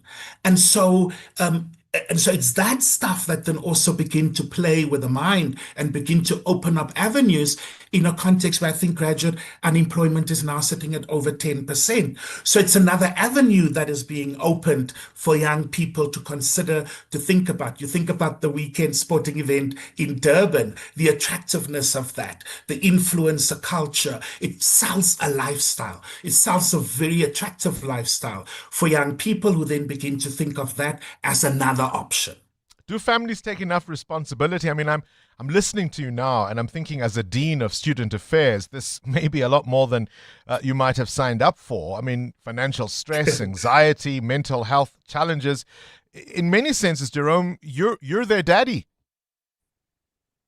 So we sign up for this. Universities are committed to student success. The role of student affairs is to provide the care, to provide the support, to provide the development opportunities. And universities have signed up for this task. We're fully committed to doing that because we understand that a successful student will contribute to a successful society. This is the public good of education.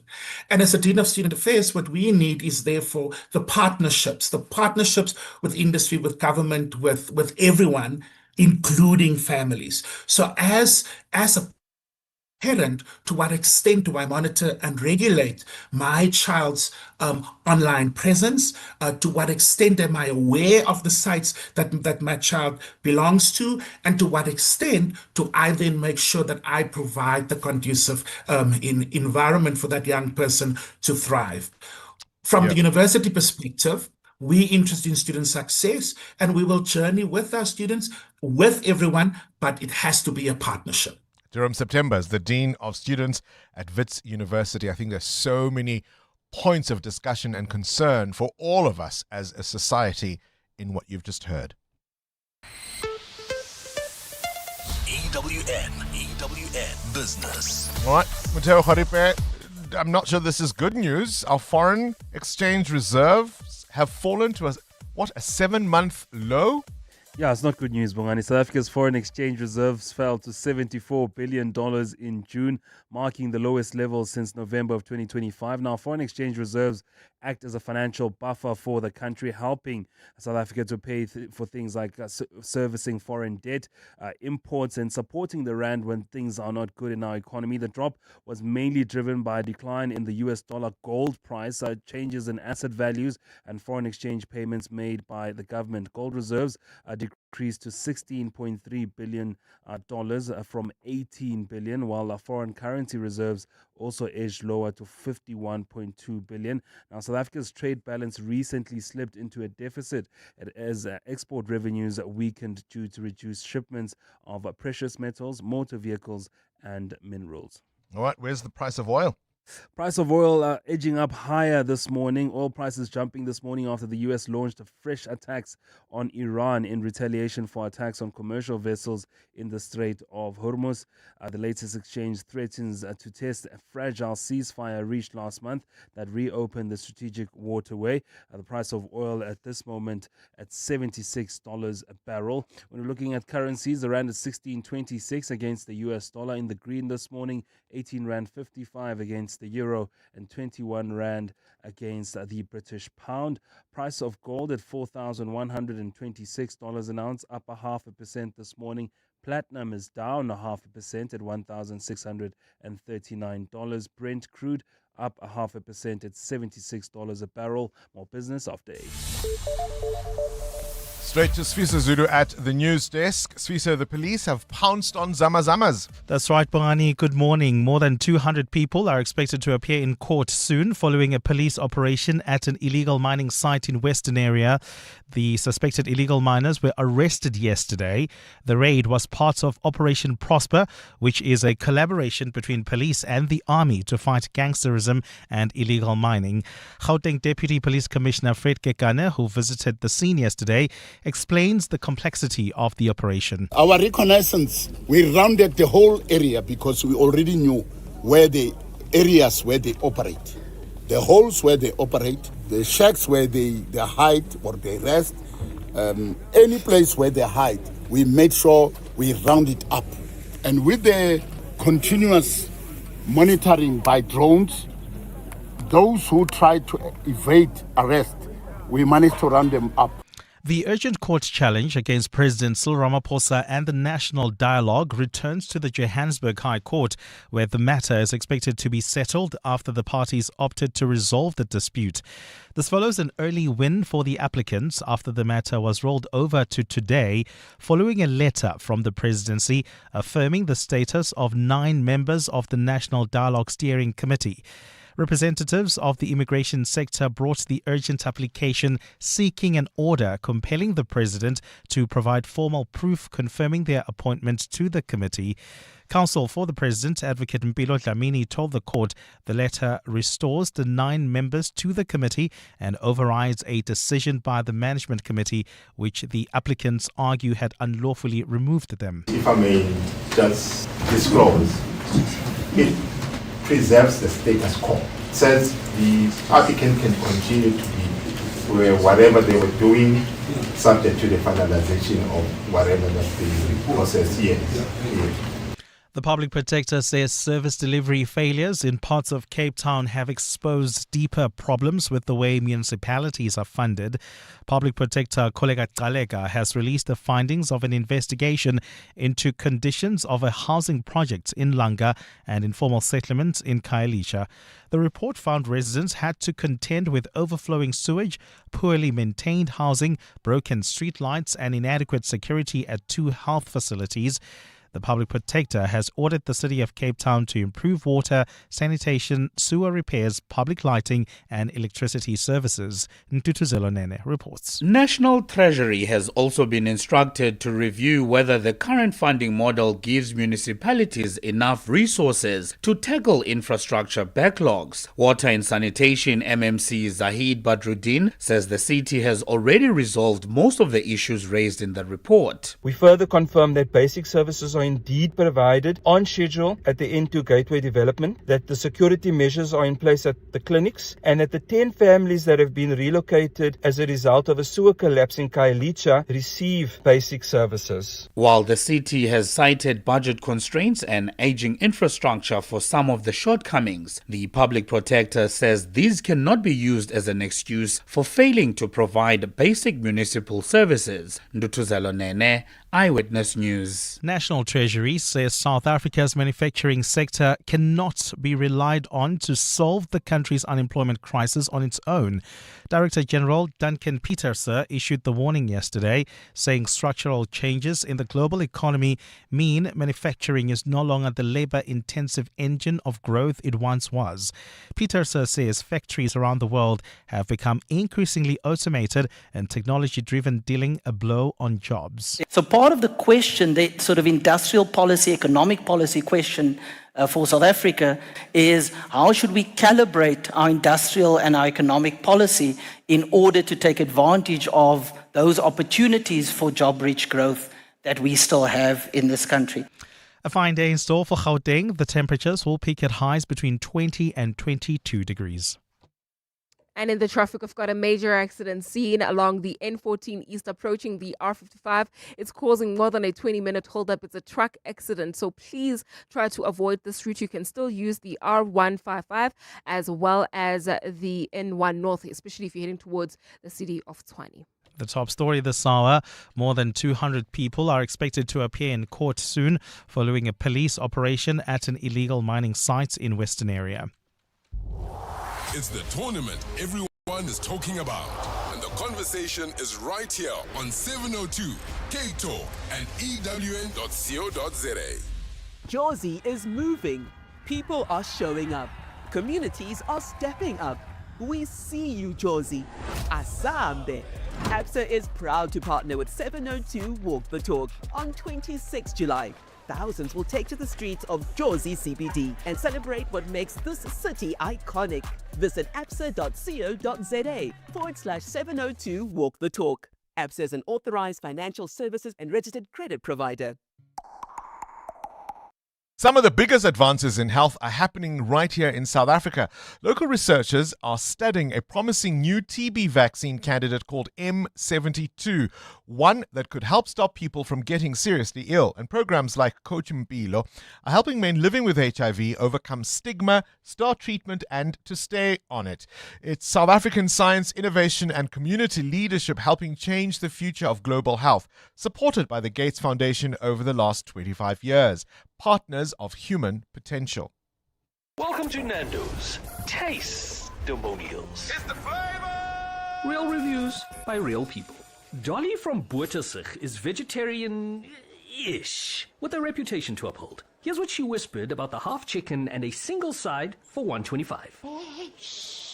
I don't eat chicken, but for Nando's, I make the exception. Well, good thing there's a salad on the side for appearances, of course. Nando's. Oh, what a place. Incredible Mazda moments of wonder await around every scenic twist and turn at 702 Josie My Josie Walk the Talk. Because on Sunday, 26th July, you get to discover 5 Mazda wonder experiences on the 8-kilometer route. From a stunning Japanese garden to a world of color. Visit One and share your wonder moment on Facebook, Instagram, or TikTok. Then tag and follow at Mazda SA using hashtag Mazda SA, and you could win your share of 50,000 Rand thanks to Mazda, where wonder awaits. Official vehicle partner of 702 Josie My Josie, walk the talk. T's and C's apply. 702 WhatsApp Bongani on 072 702 1702. Good morning, Bongani. I'm a psychologist, and now and again I work with clients who are addicted to gambling and have immense debts. Some who are under debt review for like 6 or 8 years. They're in their late 20s, and I think a big part of the issue is that there's no enforcement around this. So for example, if you want to exclude yourself and block yourself from gambling, some of these online websites that don't actually enforce that. So a week or two later, you can come back, just put your ID in again and continue gambling. Hey Bongs and team, hope you're well. Happy Wednesday. Look, I think the whole gambling saga, I feel I lean towards the advertising side of things. I don't watch live TV. The other day I watched a live program, and I think I counted 11 ads. If you watch live sports, there's gambling ads. All the big gambling names are on there. Social platforms, everything. So I think with a tough economy, everyone looking to make an extra buck, it just becomes so much more attractive. Maurice, cheers.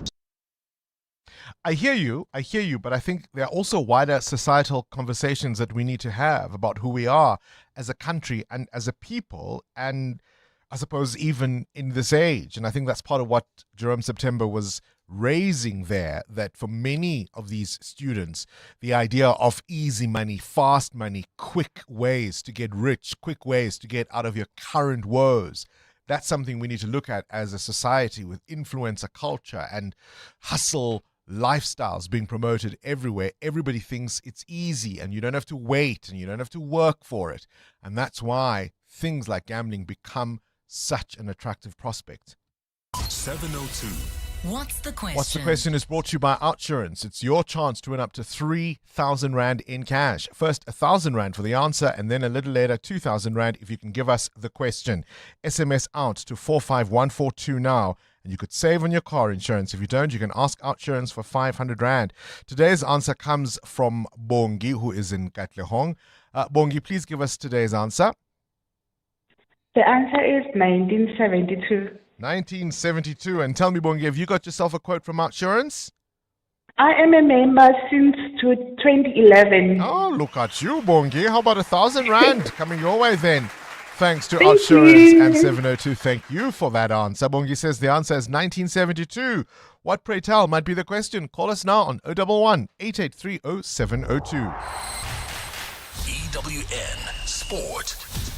Well, Cindy, the debates haven't stopped. What high drama yesterday. Can I confess, though? Can I confess? So, for some reason, I was quite tired yesterday, and I had, found myself in this cozy little setup. I had the gas heater on, and I was quite warm, and so I kept dipping in and out of sleep. And the game watched quite a bit of me. I mean, I saw, I would say, a good 80% of it. But every now and again, I would sort of dip in and out of sleep. And every time I woke up, I kept thinking, wait, because I'd watch for a few minutes, and I'd be like, which Egyptian team scored the goals? Because it's not the one I'm seeing now. Do you know what I mean? Because Argentina were relentless, weren't they? Yeah, they were. And that could be the debate being had about whether Argentina, the World Cup is rigged in their favor. That's what people are saying online. The Egypt coach was really, really angry. And the debate being for those in favor of Argentina saying, well, that's what makes you World Cup champions and defending champions, etc., is that ability to step it up a gear in the last 20 minutes of any match, regardless of what sport you're playing. So, yes, a night of drama in the World Cup where the defending champions are through in like a highly emotional match. We'll have more for you in the World Cup desk at the end of this bulletin. But first, Novak Djokovic through to a record 8th consecutive Wimbledon semi-final after beating the third seed Auger Aliassime 7-6, 3-6, 6-3, 6-7 and 7-6. The battle that took 5 hours and 15 minutes. Djokovic will meet Sinner in the semi-final. That's great, but it's just another semi-final for me. I'm gonna look at all the numbers and everything when I finish my career. Right now, it's all business. I still have to recover. I'm still in the tournament, and I have a best player in the world in a few days' time. I have a sneaky feeling about this one for Djokovic. Oh, I don't. I mean, did you see him dancing at the end of the game? He was dancing. And the point I'm simply making is the issue for me was always about his physical fitness and whether age would prevent him from playing at the the level that we know he can. And it feels to me that he still has the stamina. He still has the physical ability to play at the level he can. The rest is mental, and I don't know. So I'd be very worried if I was Sinner and the others. No, so I wouldn't worry if I was Sinner. Djokovic is 39 years old, and about 6-7 years ago, he said, if I'm going to be able to play at peak for a very long time, I'm going to have a very strict regime about what I do and don't put into my body. Yeah. And he's made it very clear that he went on a whole holistic journey about meditation and diet and nutrients and everything. He only puts good stuff into his body, right? So there's that argument that is what's kept him going for so long. At the end of this match, speaking there to the post-match commentator, the guy asked him a question, and he said, it was like the third question already, and he said, I'm so sorry, I have forgotten the question. Can you repeat it? I'm just so exhausted. Can you also just keep it very short? I need to get off the court. Yeah. Because he had battled for 5 hours, 15 minutes. Sinner, on the other hand, got a straight sets win over Struff. He got through quicker time to recover. He played earlier in the day. It's about recovery time, and Sinner being in the top form that he is, granted, he didn't do well at the French Open, etc.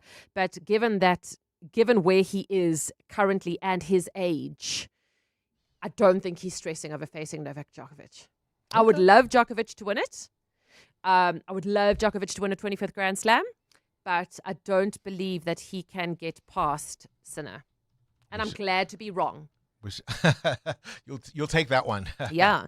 Also, Coco Gauff through to her first Wimbledon semi-final. She came from a set down to beat Jessica Pegula 4-6, 6-3, 6-3. Regardless of how it goes, I think I'm just proud of myself. Obviously, I'm not satisfied. I think I want to go all the way, but also at the same time, I'm just looking at, the match in front of me and just trying to keep doing better with each point.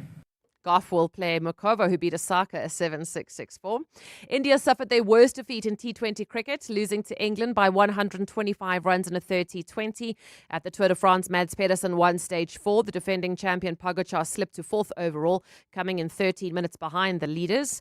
And the International Olympic Committee lifting restrictions on Russian athletes. They're allowed now to compete in team events and qualifiers for the 2028 Olympics, but have to pass multiple doping tests. And the ban on the Russian national team and the flag being displayed stays in place. The EWN World Cup Desk. The latest scores, the biggest stories, and the moments everyone's talking about. But looks very much in doubt with 11 minutes to go. But it's still on for Argentina. It's been epic in Atlanta. A game that had everything.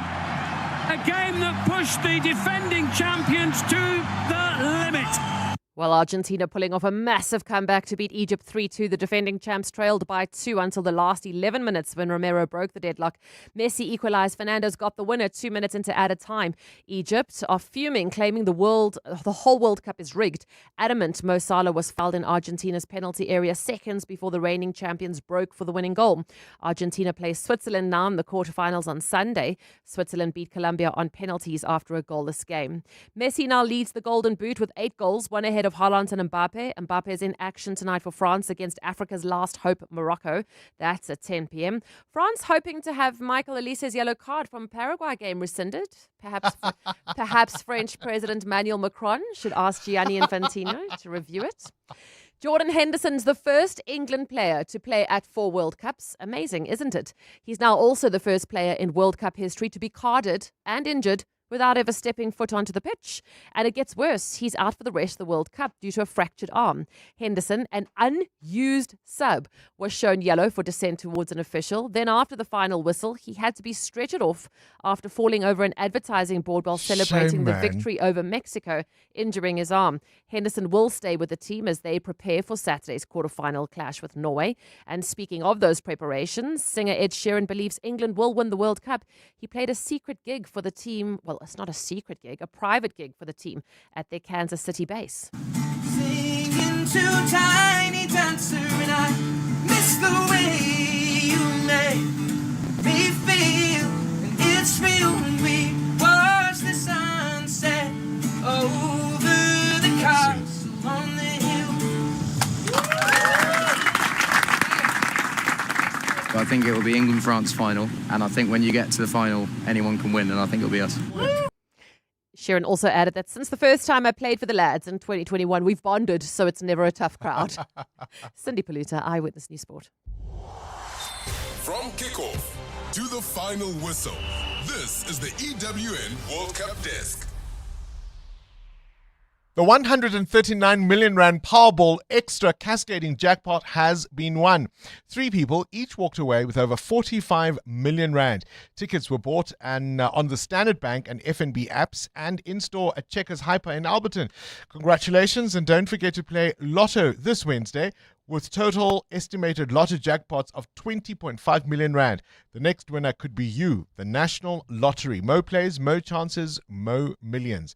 Players must be 18 years or older. Play responsibly. The National Lottery is officially operated by Sizek Hire. Smart business moves mean more cash flow. Switch to Outsurance Business Insurance and you could get a massive 20% discount on your business insurance premium. Here's Dr. Fahim from Matrix Dental. We were with our previous insurers for many years prior to the switch. We found that Outsurance really understood our business needs. We are happy with our premiums. I wish we had switched sooner. Get a quote to switch and save today. Visit outsurance.co.za or call 0800 60,000. Licensed insurer in FSP. TCs and information online. FlySafair is turning winter bookings into winter wins, and you still have time to join the fun. Book flights with us this month for travel anytime, and stand to win the value of your airfare back as a FlySafair voucher. That means your money comes right back to you for a future flight with us. It's all part of FlySafair's winter win back. Book now at flysafair.co.za. Excludes taxes and fuel surcharges. FlySafair, for the love of flying. T's and C's apply. 702. What's the question? For 2,000 rand in cash, all thanks to Outsurance, please tell me what's the question. If the answer is 1972, let's look who might have it correct. Let's try Warren. Warren, what's the question? Good morning to you, Bongs. The question is, in what year on this day did the song Lean on Me by Bill Withers reach the number 1 position on the Billboard Top 100? I mean, it remains a classic, does it not? Warren, who do you lean on? Quite a few people.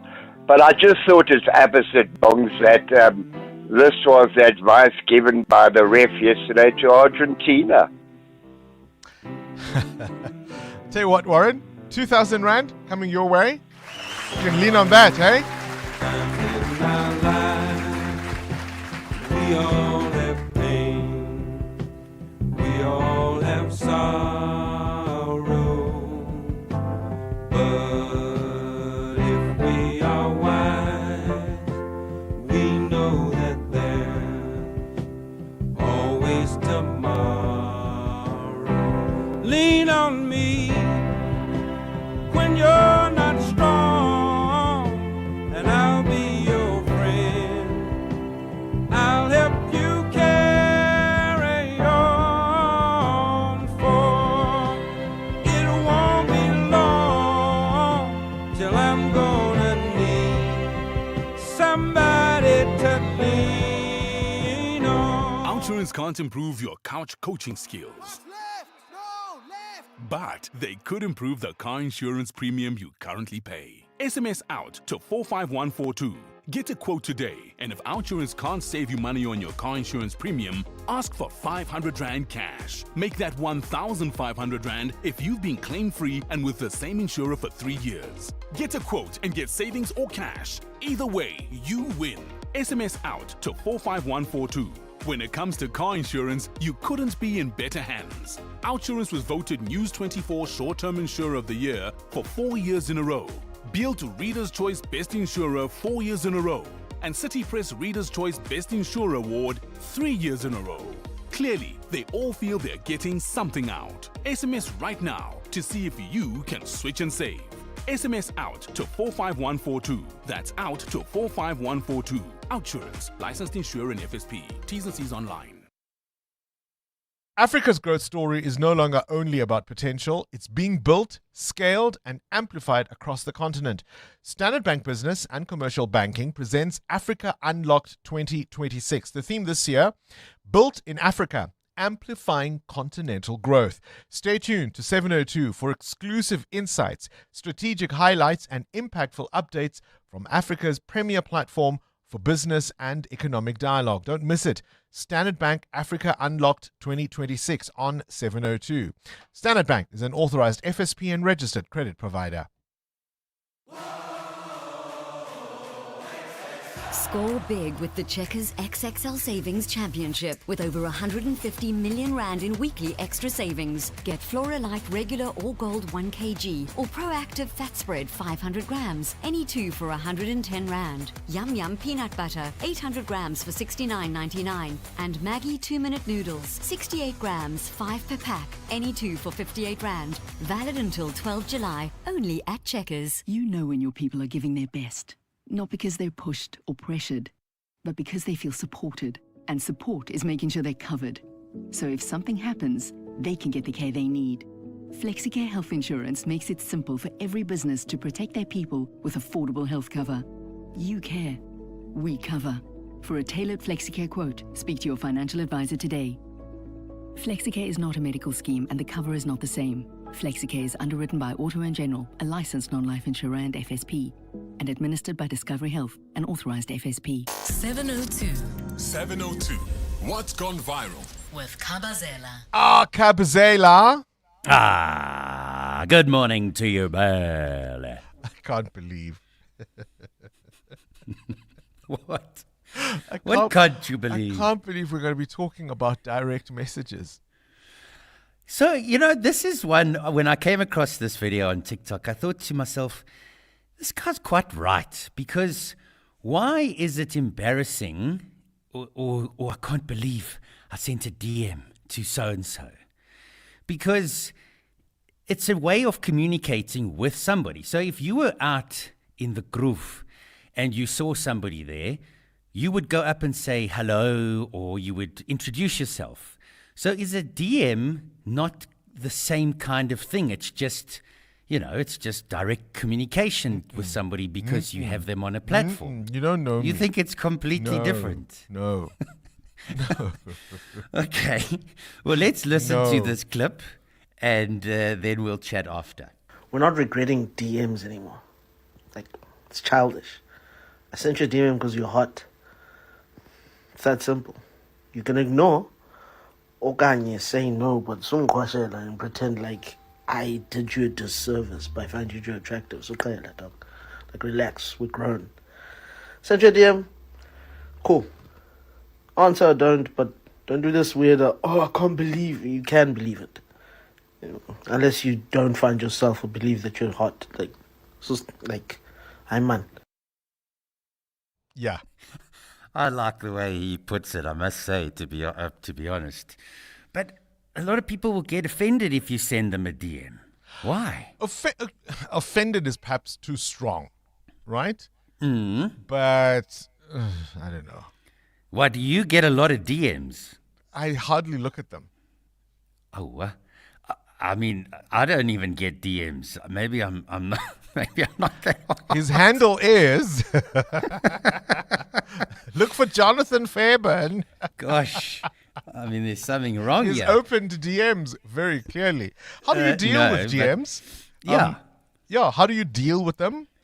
Is there one that's memorable that maybe turned you into a lifelong friend? Has anything developed in your life from a direct message on social media? Anything special ever come out of a DM? Or are you one of those who says if you don't know somebody, you shouldn't be in their DMs? EWN Traffic. This EWN Traffic brought to you by Outsurance. SMS out to 45142 now. And you could save on your car insurance. If you don't, ask them for 500 Rand. Amo, DM us. What's happening on the roads? Well, Bongani, we've got an accident in the city of Tshwane. It happened on the N1 South, right near Garsfontein Road. It's causing heavy traffic volumes coming out of the Proof Plus interchange. The N1 North is also affected coming out of the Flying Saucer turnoff while traveling in Irene. More delays at the intersection of Nelmepius Drive and Main Road. This is due to faulty traffic lights as well as an accident. More updates coming up. Stay tuned. There's more EWN on air, online, and on the EWN app.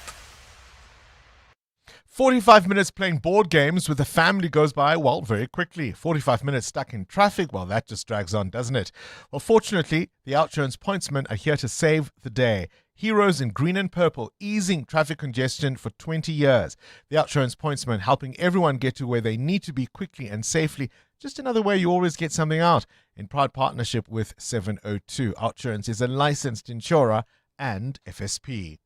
702. 702. Feedback. With Rupfiwa Kone. Rupfiwa Kone, Yeah, Bongani. don't DM people you don't know. No, You agree? absolutely not. Right? I don't really also answer to DMs. I don't know these people. So anyone watching you live right now, because you're on a live, your calls are on a YouTube, they DM you. I No? don't know you. Where do we start? where do we start this Fair. conversation? Fair. No. Bongani, some feedback from the producer's desk. Lots of reaction coming through from listeners about VRA this morning. While many believe VAR. VAR rather. VAR. You weren't watching the game last night, were you? VAR, Bongani. You were cooking for your family. You know, being a good mom. You're answering your DMs. Oh, Bongani, while many believe this technology has made football a little bit more fairer and by correcting clear mistakes, others feel it has become too inconsistent, particularly in this World Cup, saying that decisions, when it comes to decisions about red cards and soft penalties, they are not doing them any justice. And also, Bongani, a little bit of feedback from our psychologist discussing your 7:15 interview this morning on young people gambling. He says the problem is in regulations, very weak regulations, even though particular online platforms can detect that there's excessive gambling behavior. They don't intervene, they don't block, allowing these participants to continue. I hear the point about gambling, and I think one of the things we need to do is look at it, maybe take a step back. Because take away gambling, these problems are still going to be there. How do we address those? This is EWN. Another witness wants to testify in camera at Madlanga, and a court ruling strengthens the asylum seekers' rights. Good morning, I'm Sfiso Zulu. The Madlanga Commission will this morning make a ruling on another application for a testimony in camera. A businessman who's likely to testify as Witness M made the application. Witness M argues that a public testimony would jeopardize his safety and compromise the reputation of his business. Alfara Mushwana has more. Very little is known about Witness M, but he's expected to give evidence about his role in one of the major drug busts being probed by the Madlanga Commission of Inquiry. The Commission's spokesperson, Jeremy Michaels, says the Commission will rule on his in-camera application this morning. The in-camera application for Witness M must be moved in public. All applications, unless the chair decides otherwise. Witness M claims that he recently noticed 2 vehicles surveilling his home and says he had to move his wife out of the property over safety concerns. He further states that he has received phone calls from unknown individuals. He says these circumstances have prompted his request to testify fully in camera. Alpha Ramshwana, Eyewitness News, Pretoria. The DA in Tshwane has dismissed allegations of lobbying by the party's former leader, Tony Leon. Leon has come under pressure following allegations he's been lobbying DA members who are in government to get preferential treatment for a company he chairs, Resolve Communications. The allegations against Leon were made by the party's other former leader, John Steenhuisen. Tabiso Goba reports. An affidavit penned by a former Tshwane employee has emerged alleging that in 2016, Tony Leon lobbied the then Tshwane Mayor, Solim Simanga, to divert tenders towards his company, Resolve Communications. The affidavit has been submitted to the Public Protector as part of a complaint by Action SA. However, both Msimanga and Leon, a former leader of the DA, have denied the allegation. DA Tshwane caucus leader Celia Brink has described the allegations as a big, fat nothing burger. As for my time as mayor, I was never asked or tried to be influenced in any way to do anything for Resolve Communications. As easy as that. Msimanga, who's now the DA's federal chairperson, says the party will be investigating Leon's improper lobbying allegations. Tabiso Koba, Eyewitness News. The Helen Suzman Foundation says a landmark constitutional court judgment could have far-reaching implications for the country's ongoing debate over illegal immigration. The Apex Court has upheld a ruling declaring two provisions of the Refugees Act unconstitutional. It found that asylum seekers cannot be refused the opportunity to apply for refugee status simply because they lack documents or fail to report to a refugee office within 5 days of entering South Africa. The legal challenge was brought by the Scalabrini Centre of Cape Town, the Helen Suzman Foundation and other applicants. Kosikona Malingamnisi has more. The decision by the Constitutional Court is being hailed as a major victory for asylum seekers and a reaffirmation of South Africa's international and constitutional obligations towards refugees. The court found that people seeking asylum cannot be barred from entering the system because they are undocumented or miss the 5-day deadline to present themselves to a refugee reception office. Lawyer Jason White, who represented the Helen Suzman Foundation, says the ruling could also have an indirect impact on the current anti-illegal immigration protests. I think it does have two important indirect impacts. Firstly, that you will not have a group of asylum seekers who are essentially undocumented because the Department of Home Affairs will be required to process their asylum seeker applications and not just simply leave them hanging in limbo. White says the judgment also sends a clear message that South Africa must honor its obligations under international refugee law while ensuring people fleeing persecution are given a fair opportunity to have their asylum claims heard. Eyewitness News. And Iran's Revolutionary Guards say they have hit dozens of U.S. military facilities this morning in Bahrain and Kuwait in response to U.S. strikes. The American military confirmed overnight that it struck more than 80 targets during its latest strikes on Iran, saying it was in response to Tehran's attacks on 3 ships in the Strait of Hormuz. The sudden flare-up has stoked concerns about peace talks between the foes as they look to end their conflict and fully reopen the crucial waterway. Iranian state media says the strikes hit Kashim Island, Bandar Abbas and Sirik, where people have been injured by shrapnel. The RICG says the attacks in Bahrain and Kuwait are an initial response to U.S. aggression.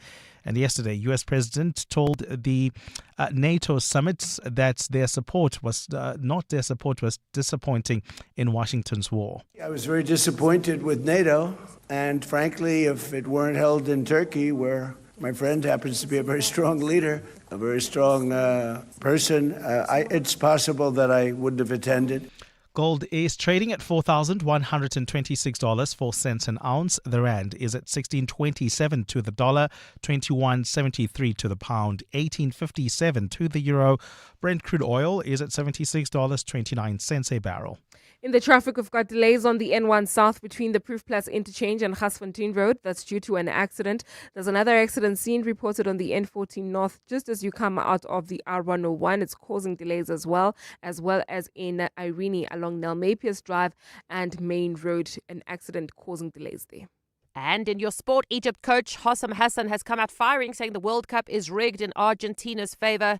Egypt squandered a 2-goal lead as the defending champions won 3-2 to set up a quarter-final with Switzerland. Novak Djokovic is through to a record 8th consecutive Wimbledon semi-final. Coco Gauff advanced the semi-finals as well.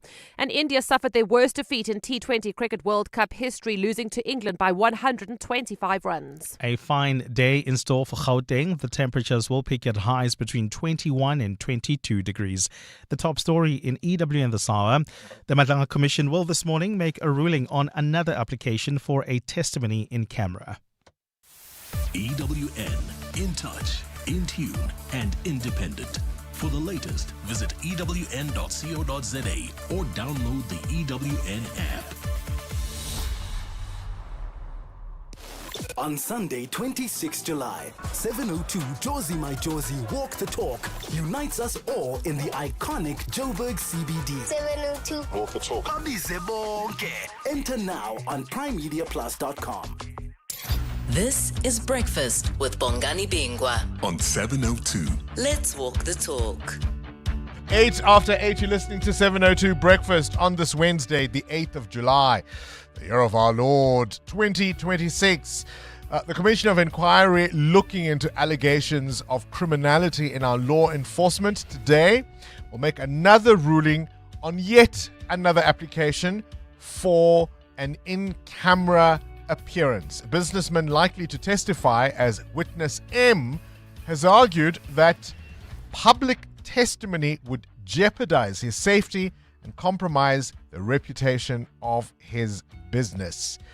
I mean, they're just like a fine-tooth comb, just taking their time, unpacking the evidence, picking bits and pieces, things you thought you knew, things that surprised you or didn't surprise you, as the case may be. I asked the question, whatever your thoughts on March and March, is it too late to stem the tide of people pouring into the country? I played you a clip of Dean McPherson, who went to the border yesterday and was shocked to find out how easily people come in and out of the country illegally, bypassing the official gateways, if you will, the border posts. And at one point, he remarked that only a crocodile was stopping people. There were others who were, as they attempted to cross, they can see the officials. There's a minister with government officials, and they were waving at them. And as soon as they left, what did they do? They hopped on over. Has this train left the station? This is Breakfast with Bongani Bingwa on 702. Let's walk the talk. Hi, Bongani. Just a comment on the DMs. I've actually DM'd my current partner. We didn't know each other, but we did have mutual friends. But we've never seen each other physically. I've DM'd him, and we've been in a relationship. So it goes down in the DMs. Morning, breakfast team. My name is Anonymous. So one of the DMs I once received, I think about 10 years ago, was from a guy, let me put it straight. He was a gay guy trying his luck on me, right? So I responded politely saying, listen, I am not up for that and I am not in that direction. So the guy kept on pushing and pushing and pushing and pushing. Eventually, for some reason, we became friends. I mean, we've been friends for like 10 years now. And we even share the same birthday. Hey, Bongs.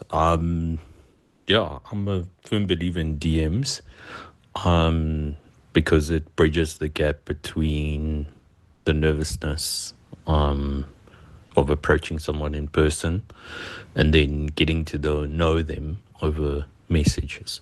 And then you see them and then it's more comfortable. Good morning. My name is Sina and I'm phoning from Scottsboro, and I had to now Google what is a DM. I'm 71 years old. Bye. A direct message. I think we did say this. A direct message on social media. Because many people have public accounts. In other words, anybody who searches your name can stumble upon your account, be it on X, on Instagram, or even the bookface. Facebook, yes, I know. And so it means that perfect strangers can get in touch with you via a direct message, which is a private message, and say, hello, I think this or that about you. Can we talk? Is that something that should offend people quite as much as they pretend it does? And has anything special happened in your life because you said hello back? You're with Bongani Bingwa. 702 weekday mornings, 6 to 9 a.m. 12 after 8. We were scheduled a little earlier on to speak to an international expert in transitional justice and conflict. He's also a security analyst, but I think it's a conversation that's worth still having. He couldn't speak to us, of course, because he lost his voice, and it being live radio, these things can happen.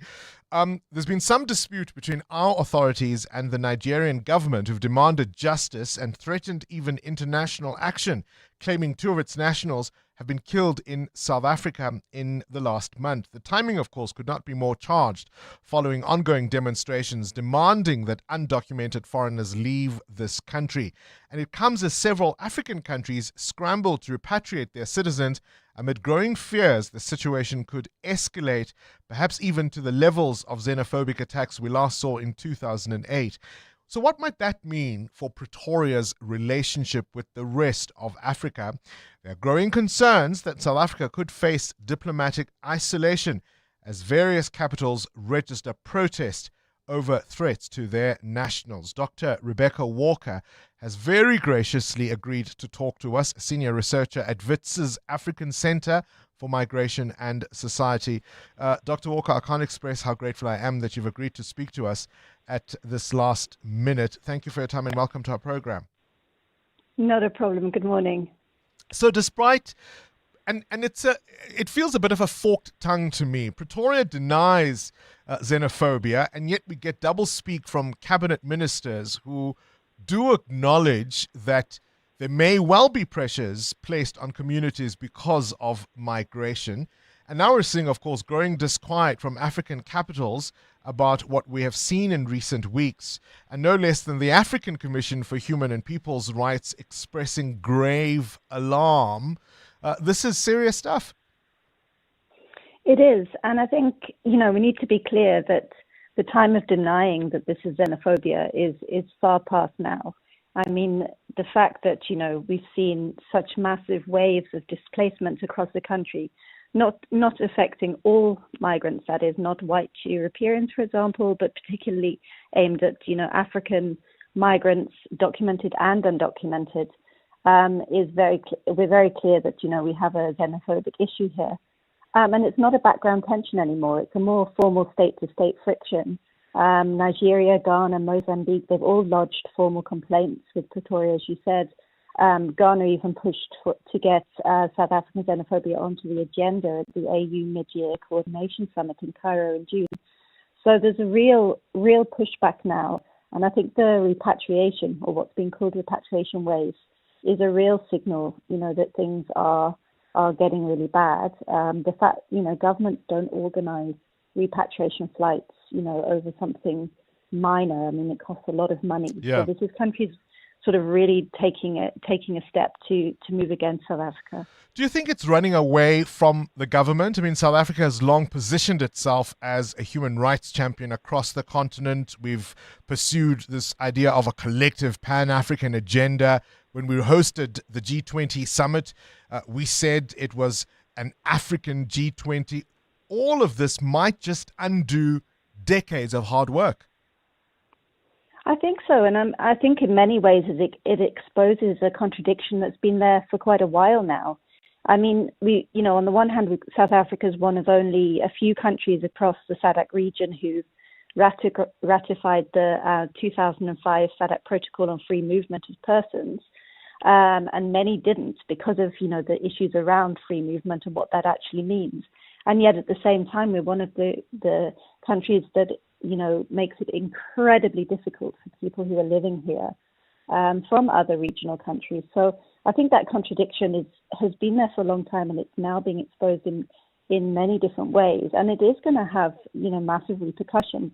particularly because the rhetoric is so simplistic in terms of, we don't want undocumented migrants here, they're draining the system, and yet it doesn't stand up against the data and the evidence. And I mean, particularly countries like Zimbabwe, where there's been such historical ties, and the borders didn't just drop from the sky. These borders were created.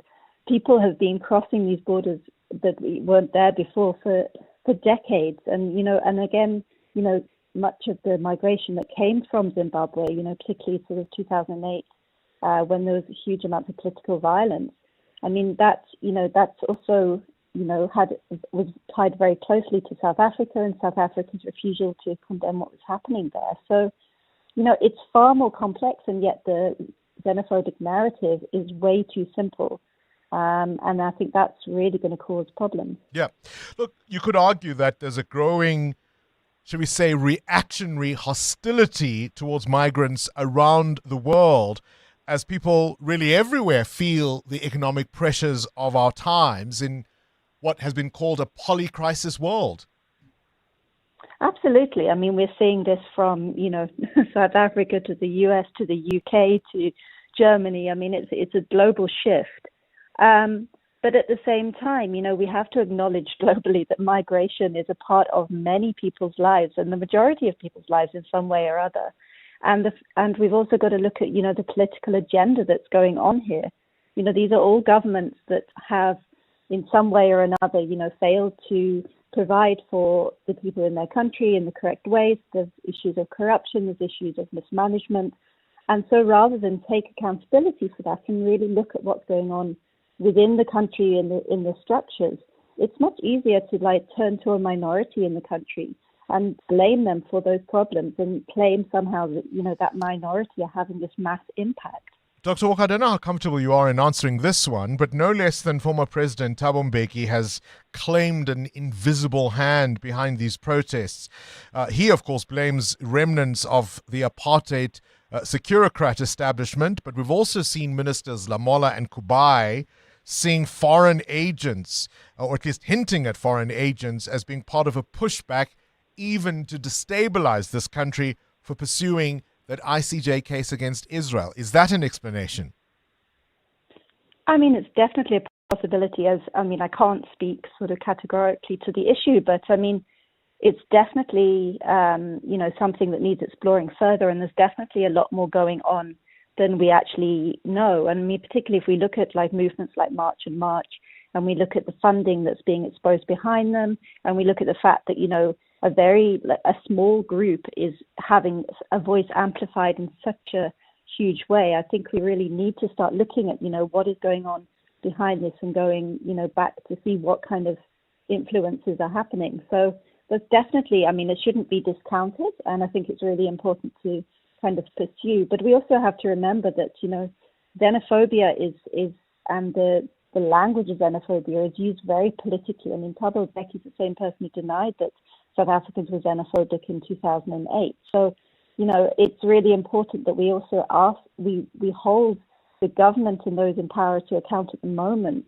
to actually be very clear about what's happening. Yes, sort of pointing to what else might be happening that we don't know, but also recognizing what we do know and being very clear on that. Might we get a trade blowback, the continent hurting us where we might feel it the most? I think so, yes. And I think that's sort of in two ways, both in terms of, economic relationships and trade, but also in the fact that we suddenly, really expelled thousands of people who were putting into the economy here, who were creating jobs, who were part of job networks, who, had trades and ran shops that had links, across borders. And if you suddenly remove those people, you don't just create more work and carry on. You've lost skills, you've lost connections, you've lost, those invisible lines across borders and with different countries. So I think there is going to be a massive impact in many different ways. And I think, we need to focus on that, because right now, the narrative is that all of this is somehow beneficial to South Africans in the country. And actually, it's very hard to actually see what positive issue is going to come out of this, because it's going to have a massive impact sort of financially, socially and politically. Dr. Rebecca Walker, appreciate your time. Senior researcher at WITS's African Center for Migration and Society. EWN Traffic. Quick traffic update. Amo, it's been a busy morning. There are, delays all around, including the N1 North. That's correct, Bongani. This is between Malibongwe Drive and Rivonia Road. While heading towards Midrand, we've got another accident scene reported on the N1 North right near Allendale Road, also causing delays while traveling in the city of Tshwane. The N1 South queuing traffic between the Proefplaats Interchange and Gasfontein Road, also due to an accident. Please be on the lookout there. More updates coming up. Stay tuned. There's more EWN on air, online, and on the EWN app. 702. The World View with Adam Gilchrist. Catching up with news from elsewhere in the world. Adam, let's start with this Ukrainian killing conspiracy. It's an extraordinary thing, this. So this is the woman suspected of carrying out a parcel bombing in Monaco. You may remember this is 9 days ago. There was a cross-border manhunt for her, for Anastasia Berezhovska, a Ukrainian woman who officials believe planted a bomb in an apartment building in Monaco that detonated and indeed injured a Ukrainian multimillionaire, a sanctioned Ukrainian millionaire, and his family. She has now been found dead, buried in a forest outside of Kiev back in Ukraine. The plot has thickened. There were gunshot wounds. It is thought, according to Ukraine's intelligence agency, the SBU, that she may have carried out this bombing with two accomplices and had been paid by the two accomplices. One works for Ukraine's defense ministry, one a former police officer. It's alleged that they met up with her on a highway, travelled some distance, and then shot her dead and buried her in the forest. The two are under arrest. One of them actually is believed to have confessed. And the SBU, the intelligence agency, says in the course of their investigation, now they've also found a basement room at one of the suspects' houses that resembled a torture chamber. It's a tangled web we weave, isn't it? What an extraordinary story, and it's not done yet. Yeah, I mean, John Le Carre, move over, right? What a story, as you say. If you've seen the visuals of the mass destruction from violent storms and flooding in China, it really is quite something. Wow, yeah, the videos do absolutely tell a tale. And in particular, these twin tornadoes, you suddenly see the two dark, dangerous funnels going down to the ground. And the fact that these tornadoes hit in the middle of a city in China's Hubei province will tell you that they were dangerous things. In fact, it's thought 11 people have been killed and more than 300 people injured.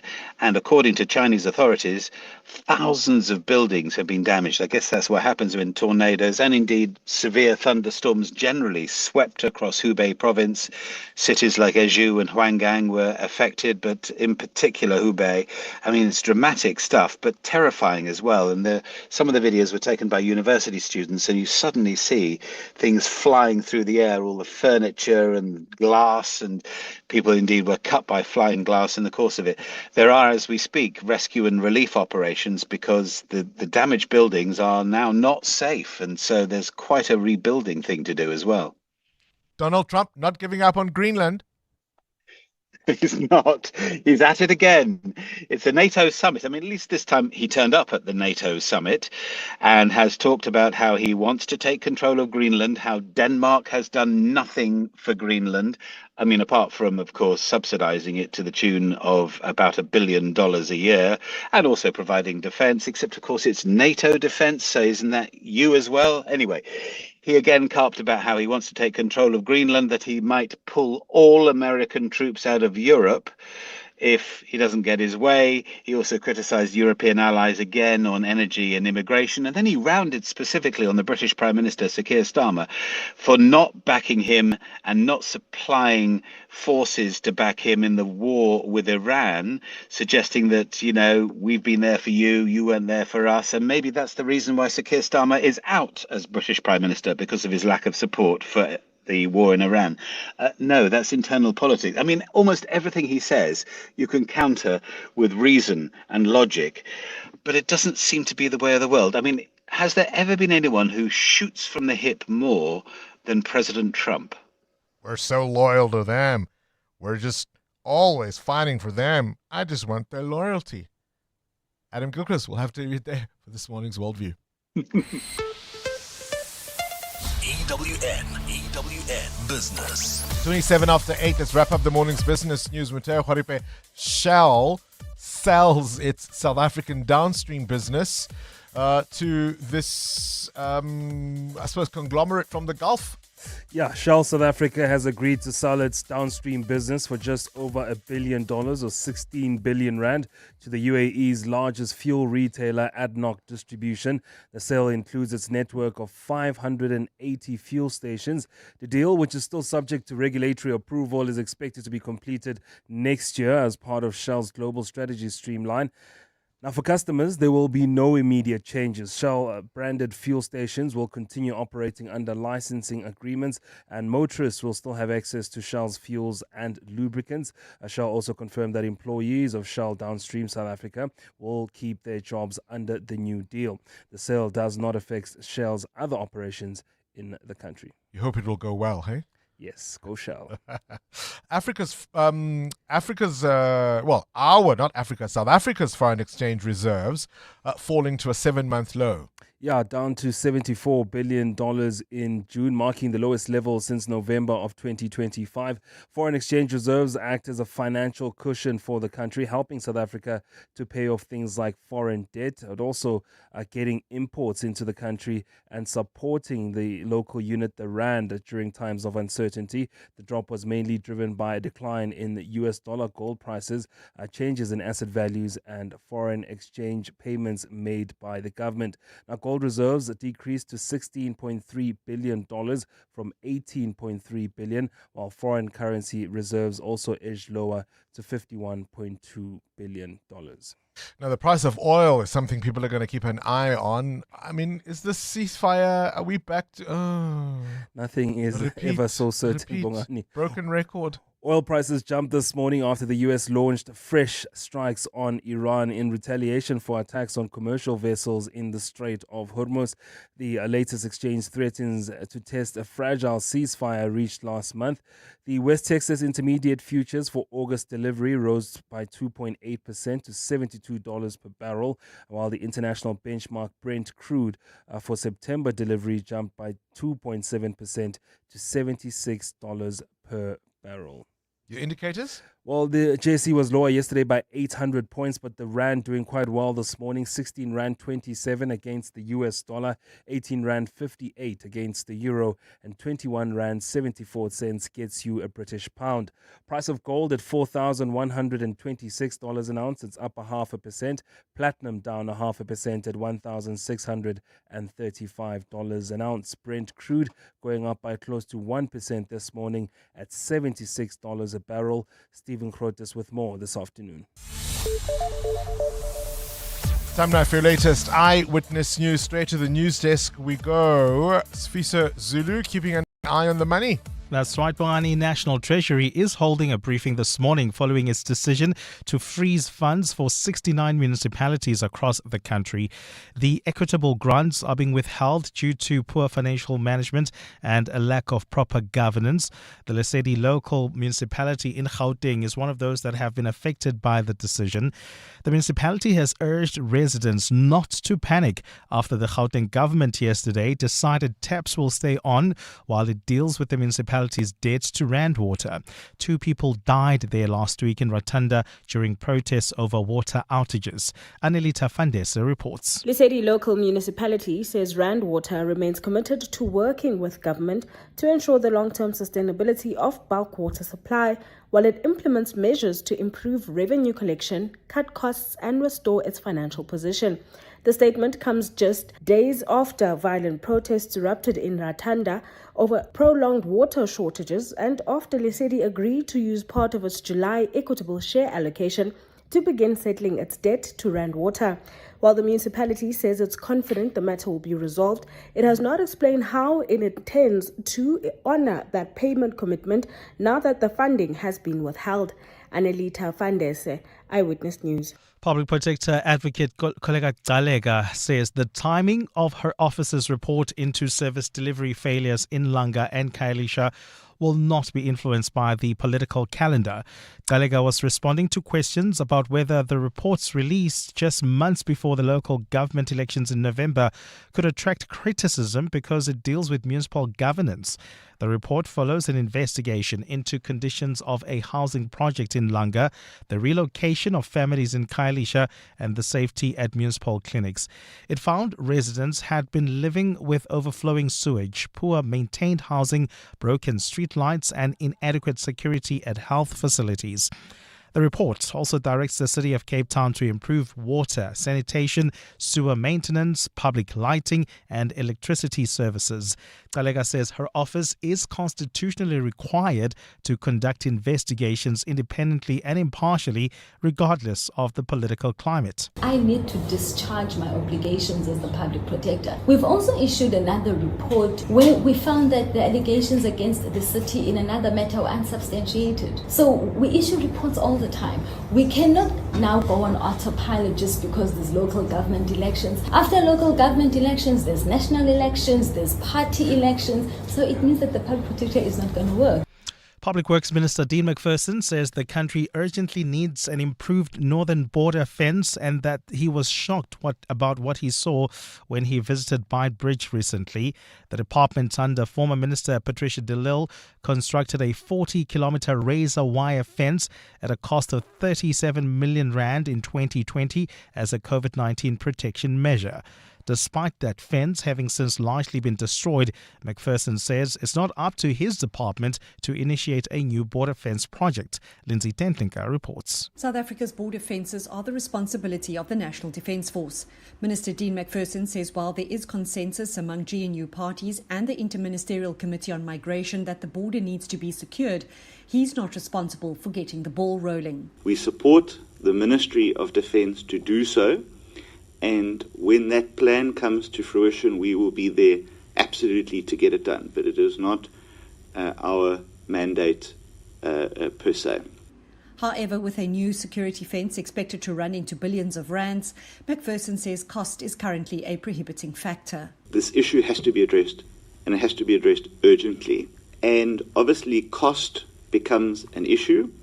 But, we have to deal with the trade-offs. Meanwhile, McPherson has praised his department for the facilities erected at the border as the country deals with the exit of hundreds of migrants. He says the temporary repatriation facility has ensured them a dignified departure. Lindsay Dentlinger, Eyewitness News. And the death toll from a landslide in China's northwestern Gansu province has risen to 21. Rescue teams rushed to the sites of the landslide that buried at least 33 people yesterday. The landslide occurred the same day that intense storms in southern and central China killed around 17 people and injured hundreds of others. Tens of thousands of people were also evacuated across the southern region, where around 40 rivers and waterways flooded and torrents of water breached a reservoir dam, and this was according to the state broadcaster CCTV. A fine day in store for Gauteng today. The temperatures will peak at highs between 21 and 22 degrees. And in the traffic, we've got delays on the N1 North between Winnie Mandela Drive and Rivonia Road. Peak time delays there while heading towards the city of Tshwane. Please be on the lookout for an accident on the N1 North right near Allendale Road. Delays from the Baklu interchange. The top story this hour, National Treasury is this morning holding a briefing following its decision to freeze funds for 69 municipalities across the country. The pain of losing a loved one is never easy. It will leave you feeling overwhelmed. At Clientele, we understand that burying loved ones with dignity truly matters. Our funeral plans pay out cash within just 24 hours, and you receive 200 Rand airtime when you claim to make those important calls. Plus, we cover up to 13 people on one plan. SMS funeral to 31586. That's 31586. Clientele Life is an authorized FSP and licensed life insurer. T's and C's online. Standard rates apply. Sporting Bet's Millionaires Cup is live, and your shot at up to 10 million Rand is on the line. A pass, a tackle, a strike. Moments make the game. This one could make you. Take on a series of thrilling missions and climb your way to millionaire status with every stage of the tournament. Bet now at sportingbet.co.za. Could you be our next millionaire? Sporting Bet. Betting amplified. T's and C's apply. Sporting Bet is licensed by the Western Cape Gambling and Racing Board. No under 18s may gamble. WhatsApp help to 076 675 0710 or contact the SARGF toll-free counseling line on 0800 006 008. Winners know when to start. At Specsavers, we're committed to offering affordable and professional eye care. That's why we're offering 1,500 Rand worth of savings with our winter promotion. Get a free frame up to the value of 1,500 Rand or use the 1,500 Rand on one of our leading vision enhancements, like Climate Eyes, which automatically adapts to changing light. To qualify, simply purchase a comprehensive eye examination and prescription frame and lenses.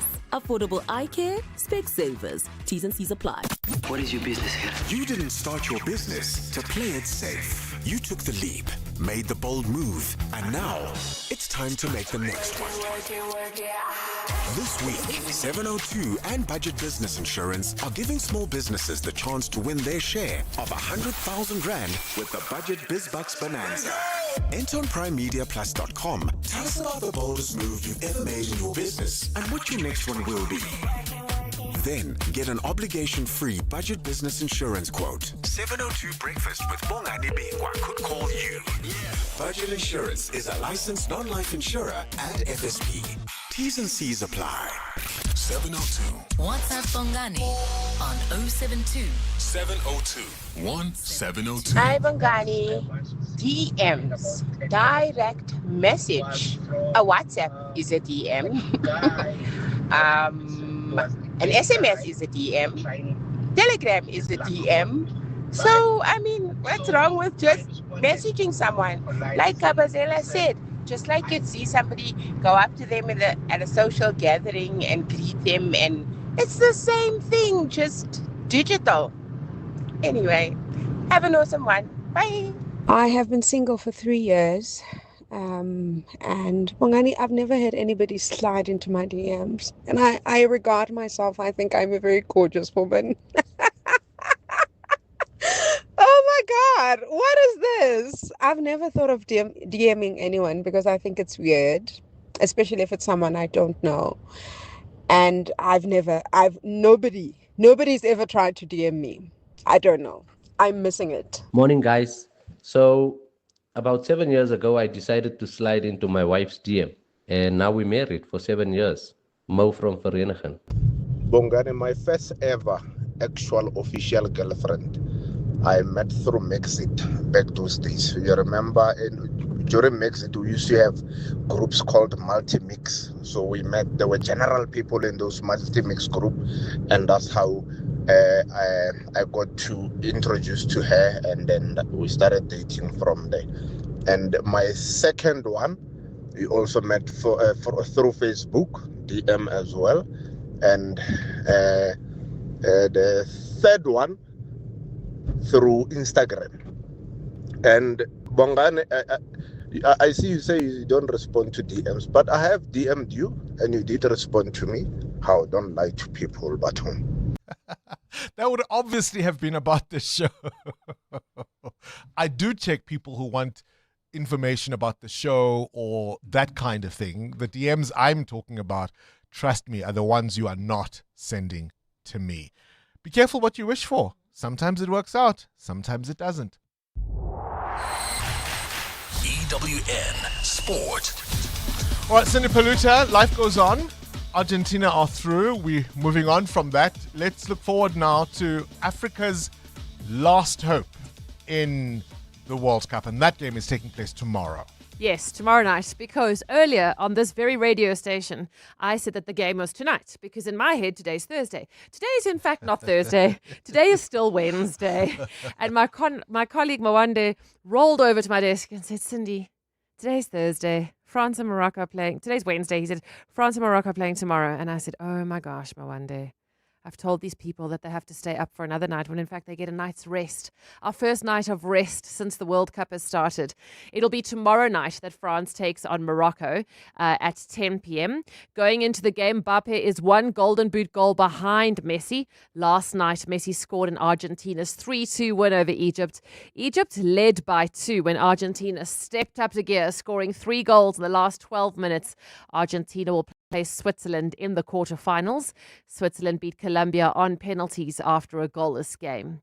Wimbledon quarterfinals today. Zverev's playing Fritz, followed by Caboli and Frey. Last night, Djokovic needed 5 sets to beat Auger-Aliassime in a 5-hour, 15-minute battle. Djokovic through to a record 8th consecutive Wimbledon semi-final where he faces the top seed Sinner.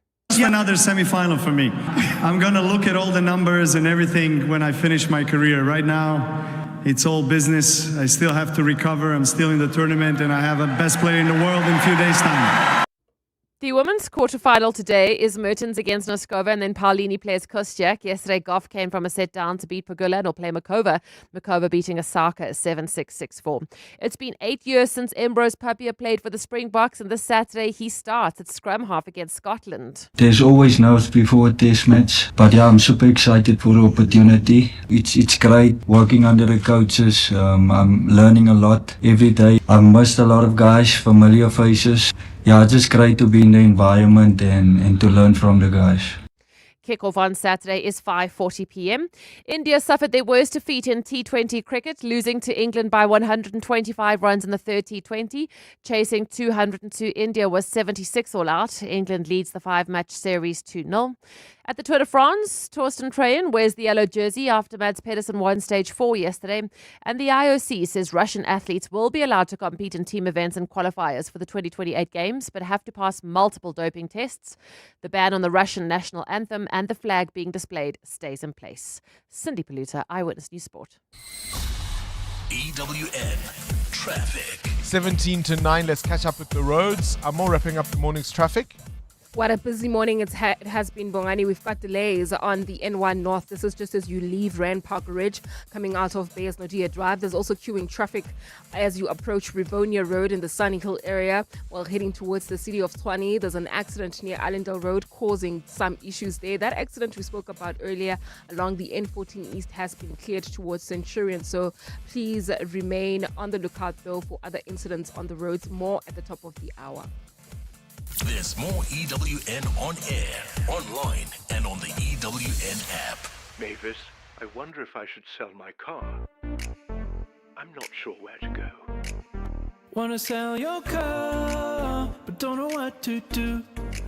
You don't have to go far, we come to you. If you're rolling on a 1.5 or a Lacquer 2.2, doesn't matter what you drive, we buy cars once you. We Buy Cars, the easiest way to sell your car by far. Hi, this is Teko Modise, Hollywood Bet's brand ambassador. Be a winner who knows when it's time for a timeout and play responsibly. If you or someone you know needs help, call the South African Responsible Gambling Toll-Free Counseling Line on 0800 006 008 or WhatsApp help to 076 675 0710. Hollywood Sportsbook is a licensed betting operator. Hollywood Bet supports responsible gambling. No person under the age of 18 years are permitted to gamble. Winners know when to stop. Running an NPO is challenging, but proving your credibility to donors doesn't have to be. Izinga Assist, South Africa's leading NPO verification platform, follows a rigorous process in awarding your organization with a trusted 5-star rating and official digital certification. Get verified and become visible to thousands of donors by joining Izinga Assist today at izassist.org. Doing good, done better. Proudly supported by Primedia Cares. The Money Show. Weekday evenings at 6. What to expect for us motorists, because Shell has been part of the fabric of South Africa for such a long time. One very important thing I would like to mention is that we are not going to change the brand. So Shell brand will continue to stay. We want continuity and we want consistency, both for our dealers and our retailers and our consumers. Ali Siddiqui, Chief Financial Officer at ADNOC Distribution. The Money Show on 702. Let's walk the talk. The Money Show with Stephen Grootes is brought to you by Absa Rewards. Get double cash back depending on your rewards tier when an African team scores and wins at the FIFA World Cup 2026, courtesy of Visa. Use your Absa Visa card at rewards partners on match days to score. Join Absa Rewards on the banking app. Your story matters. Absa is an authorized FSP and a registered credit provider. T's and C's apply. Coming up on the Clement Manya Taylor Show on 702. Clement Manyatela, here's a question. Do you respond to your DMs? It depends. On what? The content of the DM. If for instance, there's someone who sent me a DM on Instagram 2 days ago and who needs some help with the UIF. Yeah. Because they've been waiting for too long. And what I do is, hey, please send this an email to, and then I give them the show's email address. That's what I do. But if, yeah. You know I'm not asking about work-related stuff. Do you respond to DMs? Of course I do. Only about work-related matters. If you say so. And people will talk, eh? People will talk. So. Julius Malema says, I don't know why they're talking about me. Why are they talking about me? Yeah. Why are you asking me why they're talking about me? Okay. What did you make of that yesterday? Yeah, we took it live, and I think it was so interesting to see their testimony being read live. And I remember saying to the listeners, watch how the EFF supporters are going to respond. And as soon as they finished, you started seeing tweets trying to justify or even some attack Chaskalson. And I think that's, of course, what we expect. That's to be expected. And what's going to what's going to clarify matters here is, I hope at some point Julius will come and appear before the commission, because why are you sending a tender information to a businessman who then forwards it to a top intelligence officer? But also the consistency of allegations that he's been protecting Khan, first in 2021 in that disciplinary, and more recently at the ad hoc committee, made by different people. It's just too much. When he came on my show a few months ago, I asked him, what's your relationship with General Khan? He says, well, there's nothing sinister there. That's just someone I know, Jay. The same way. See? The DMs. You see? It's the DMs. What's emerging is more than just someone you know, Jay.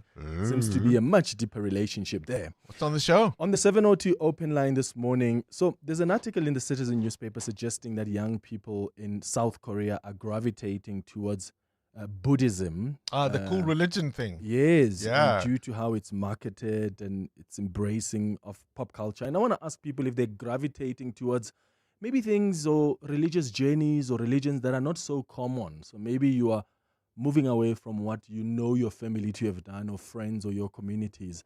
So that's a chat we'll have on the open line. Have you ever thought of doing also these spiritual journeys? You know, there's a sound bath, there's ayahuasca, there's like a vow of silence. A friend of mine once said, let's do a vow of silence in India for 15 days. I was like, no, thank you. And you're not speaking. Can you imagine?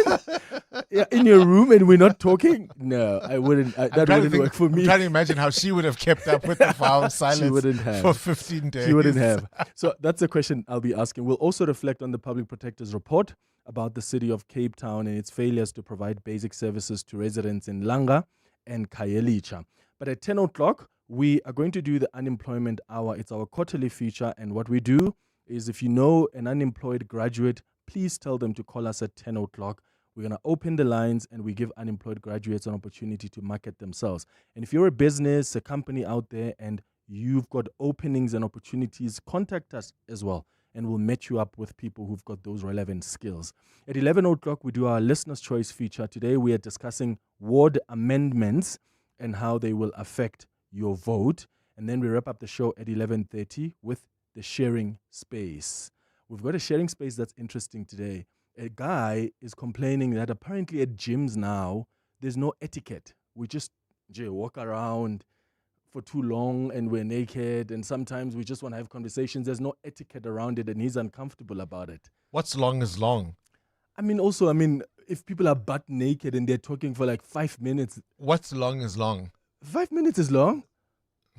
In the bathroom? bathrooms? If he's so uncomfortable, why is he sticking around? Well, he stopped, actually. He now doesn't shower anymore at the gym. I've told a story before of how, have I told you the story? Tell the story? I was at the gym and I was, and someone tried to give me a hug. You see, that's the etiquette I'm talking about. You can't do that. Come on, Manyatela, between 9 better, people. and 12.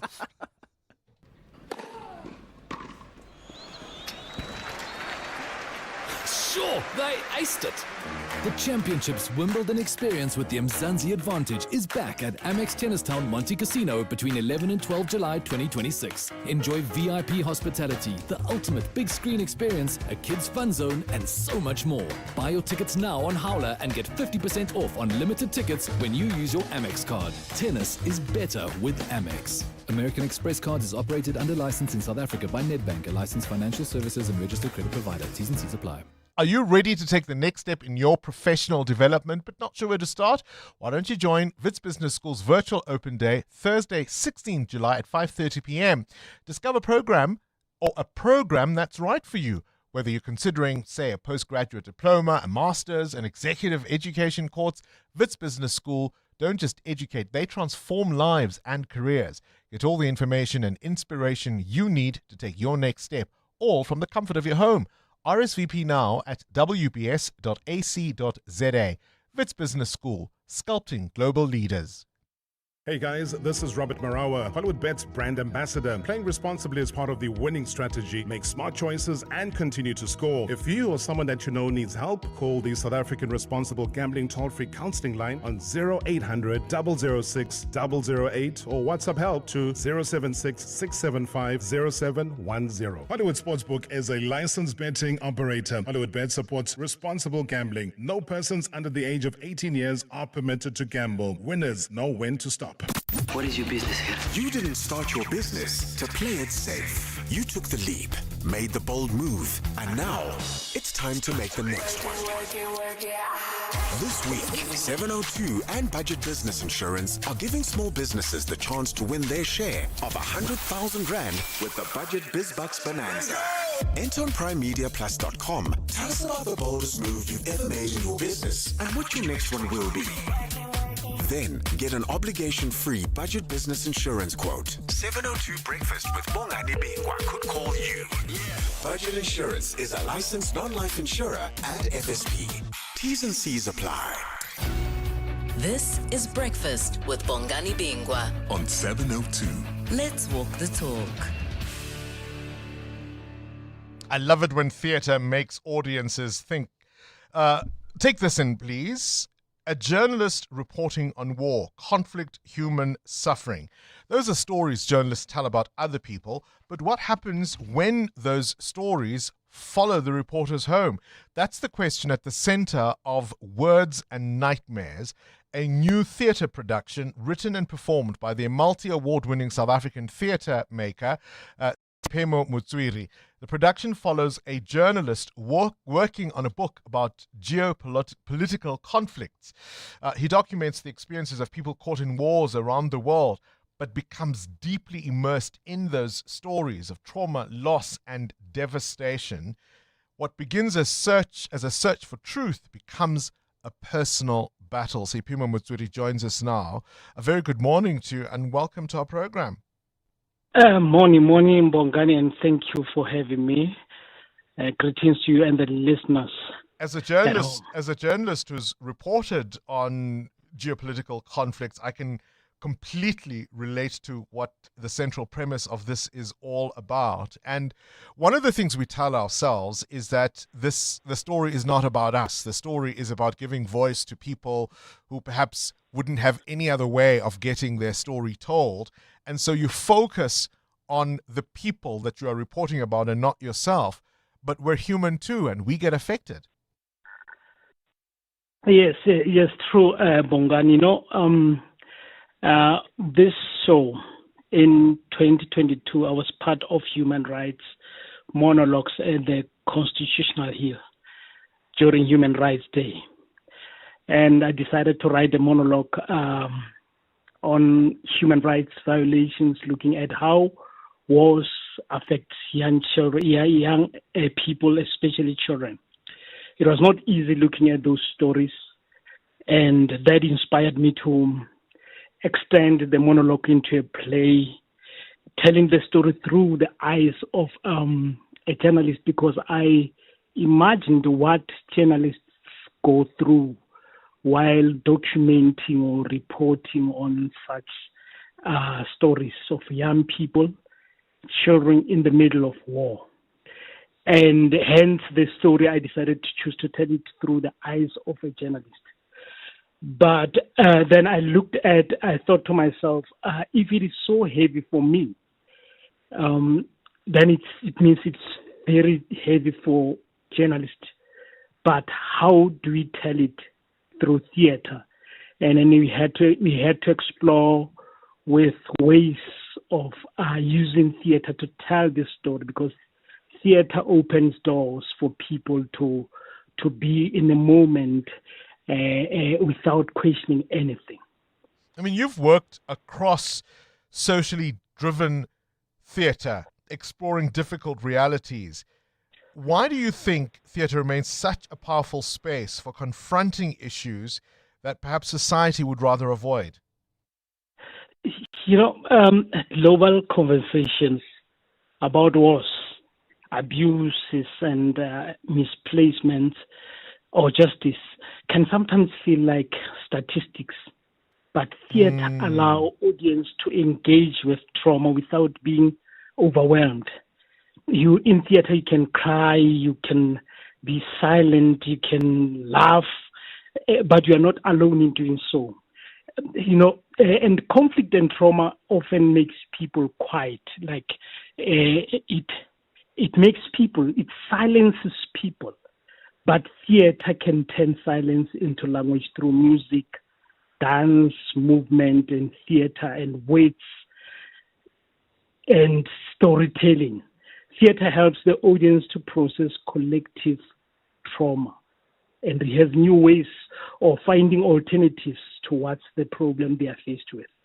It's for 1 week only, from the 21st to the 26th of July. It's happening at the Theatre on the Square at Nelson Mandela Square in Sandton. You can go to Web Tickets to get tickets.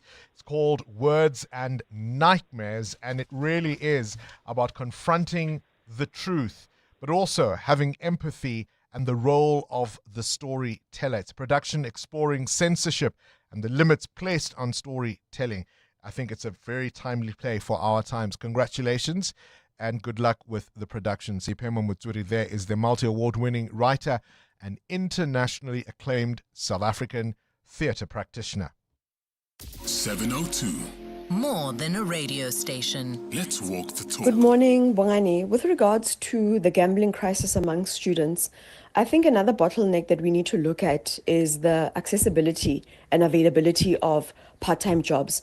In the late 90s and early 2000s, students were able to, generate some form of income from working as waitresses, working in retail, and certain shifts on the weekends were set aside for students. But because of the general unemployment crisis that we have in South Africa, those jobs have actually become permanent or full-time jobs for adults. Morning, Bongani. What a sad yet pertinent topic about gambling of students. I've got a gambling nephew. I couldn't understand it, but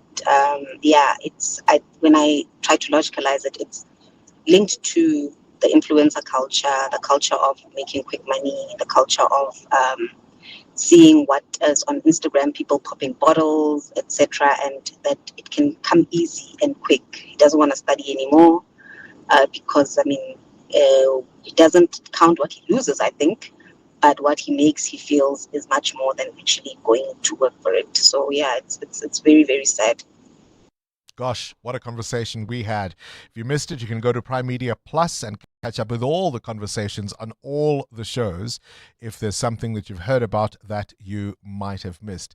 And that's where we'll end it for this edition of 702 Breakfast. I'll be away tomorrow and Friday, but returning on Monday.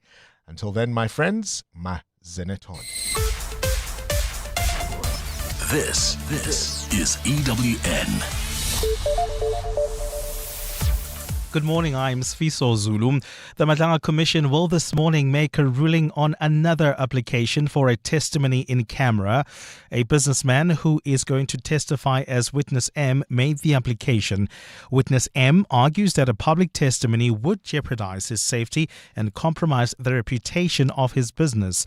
Afra Mushwana has more. Very little is known about Witness M, but he's expected to give evidence about his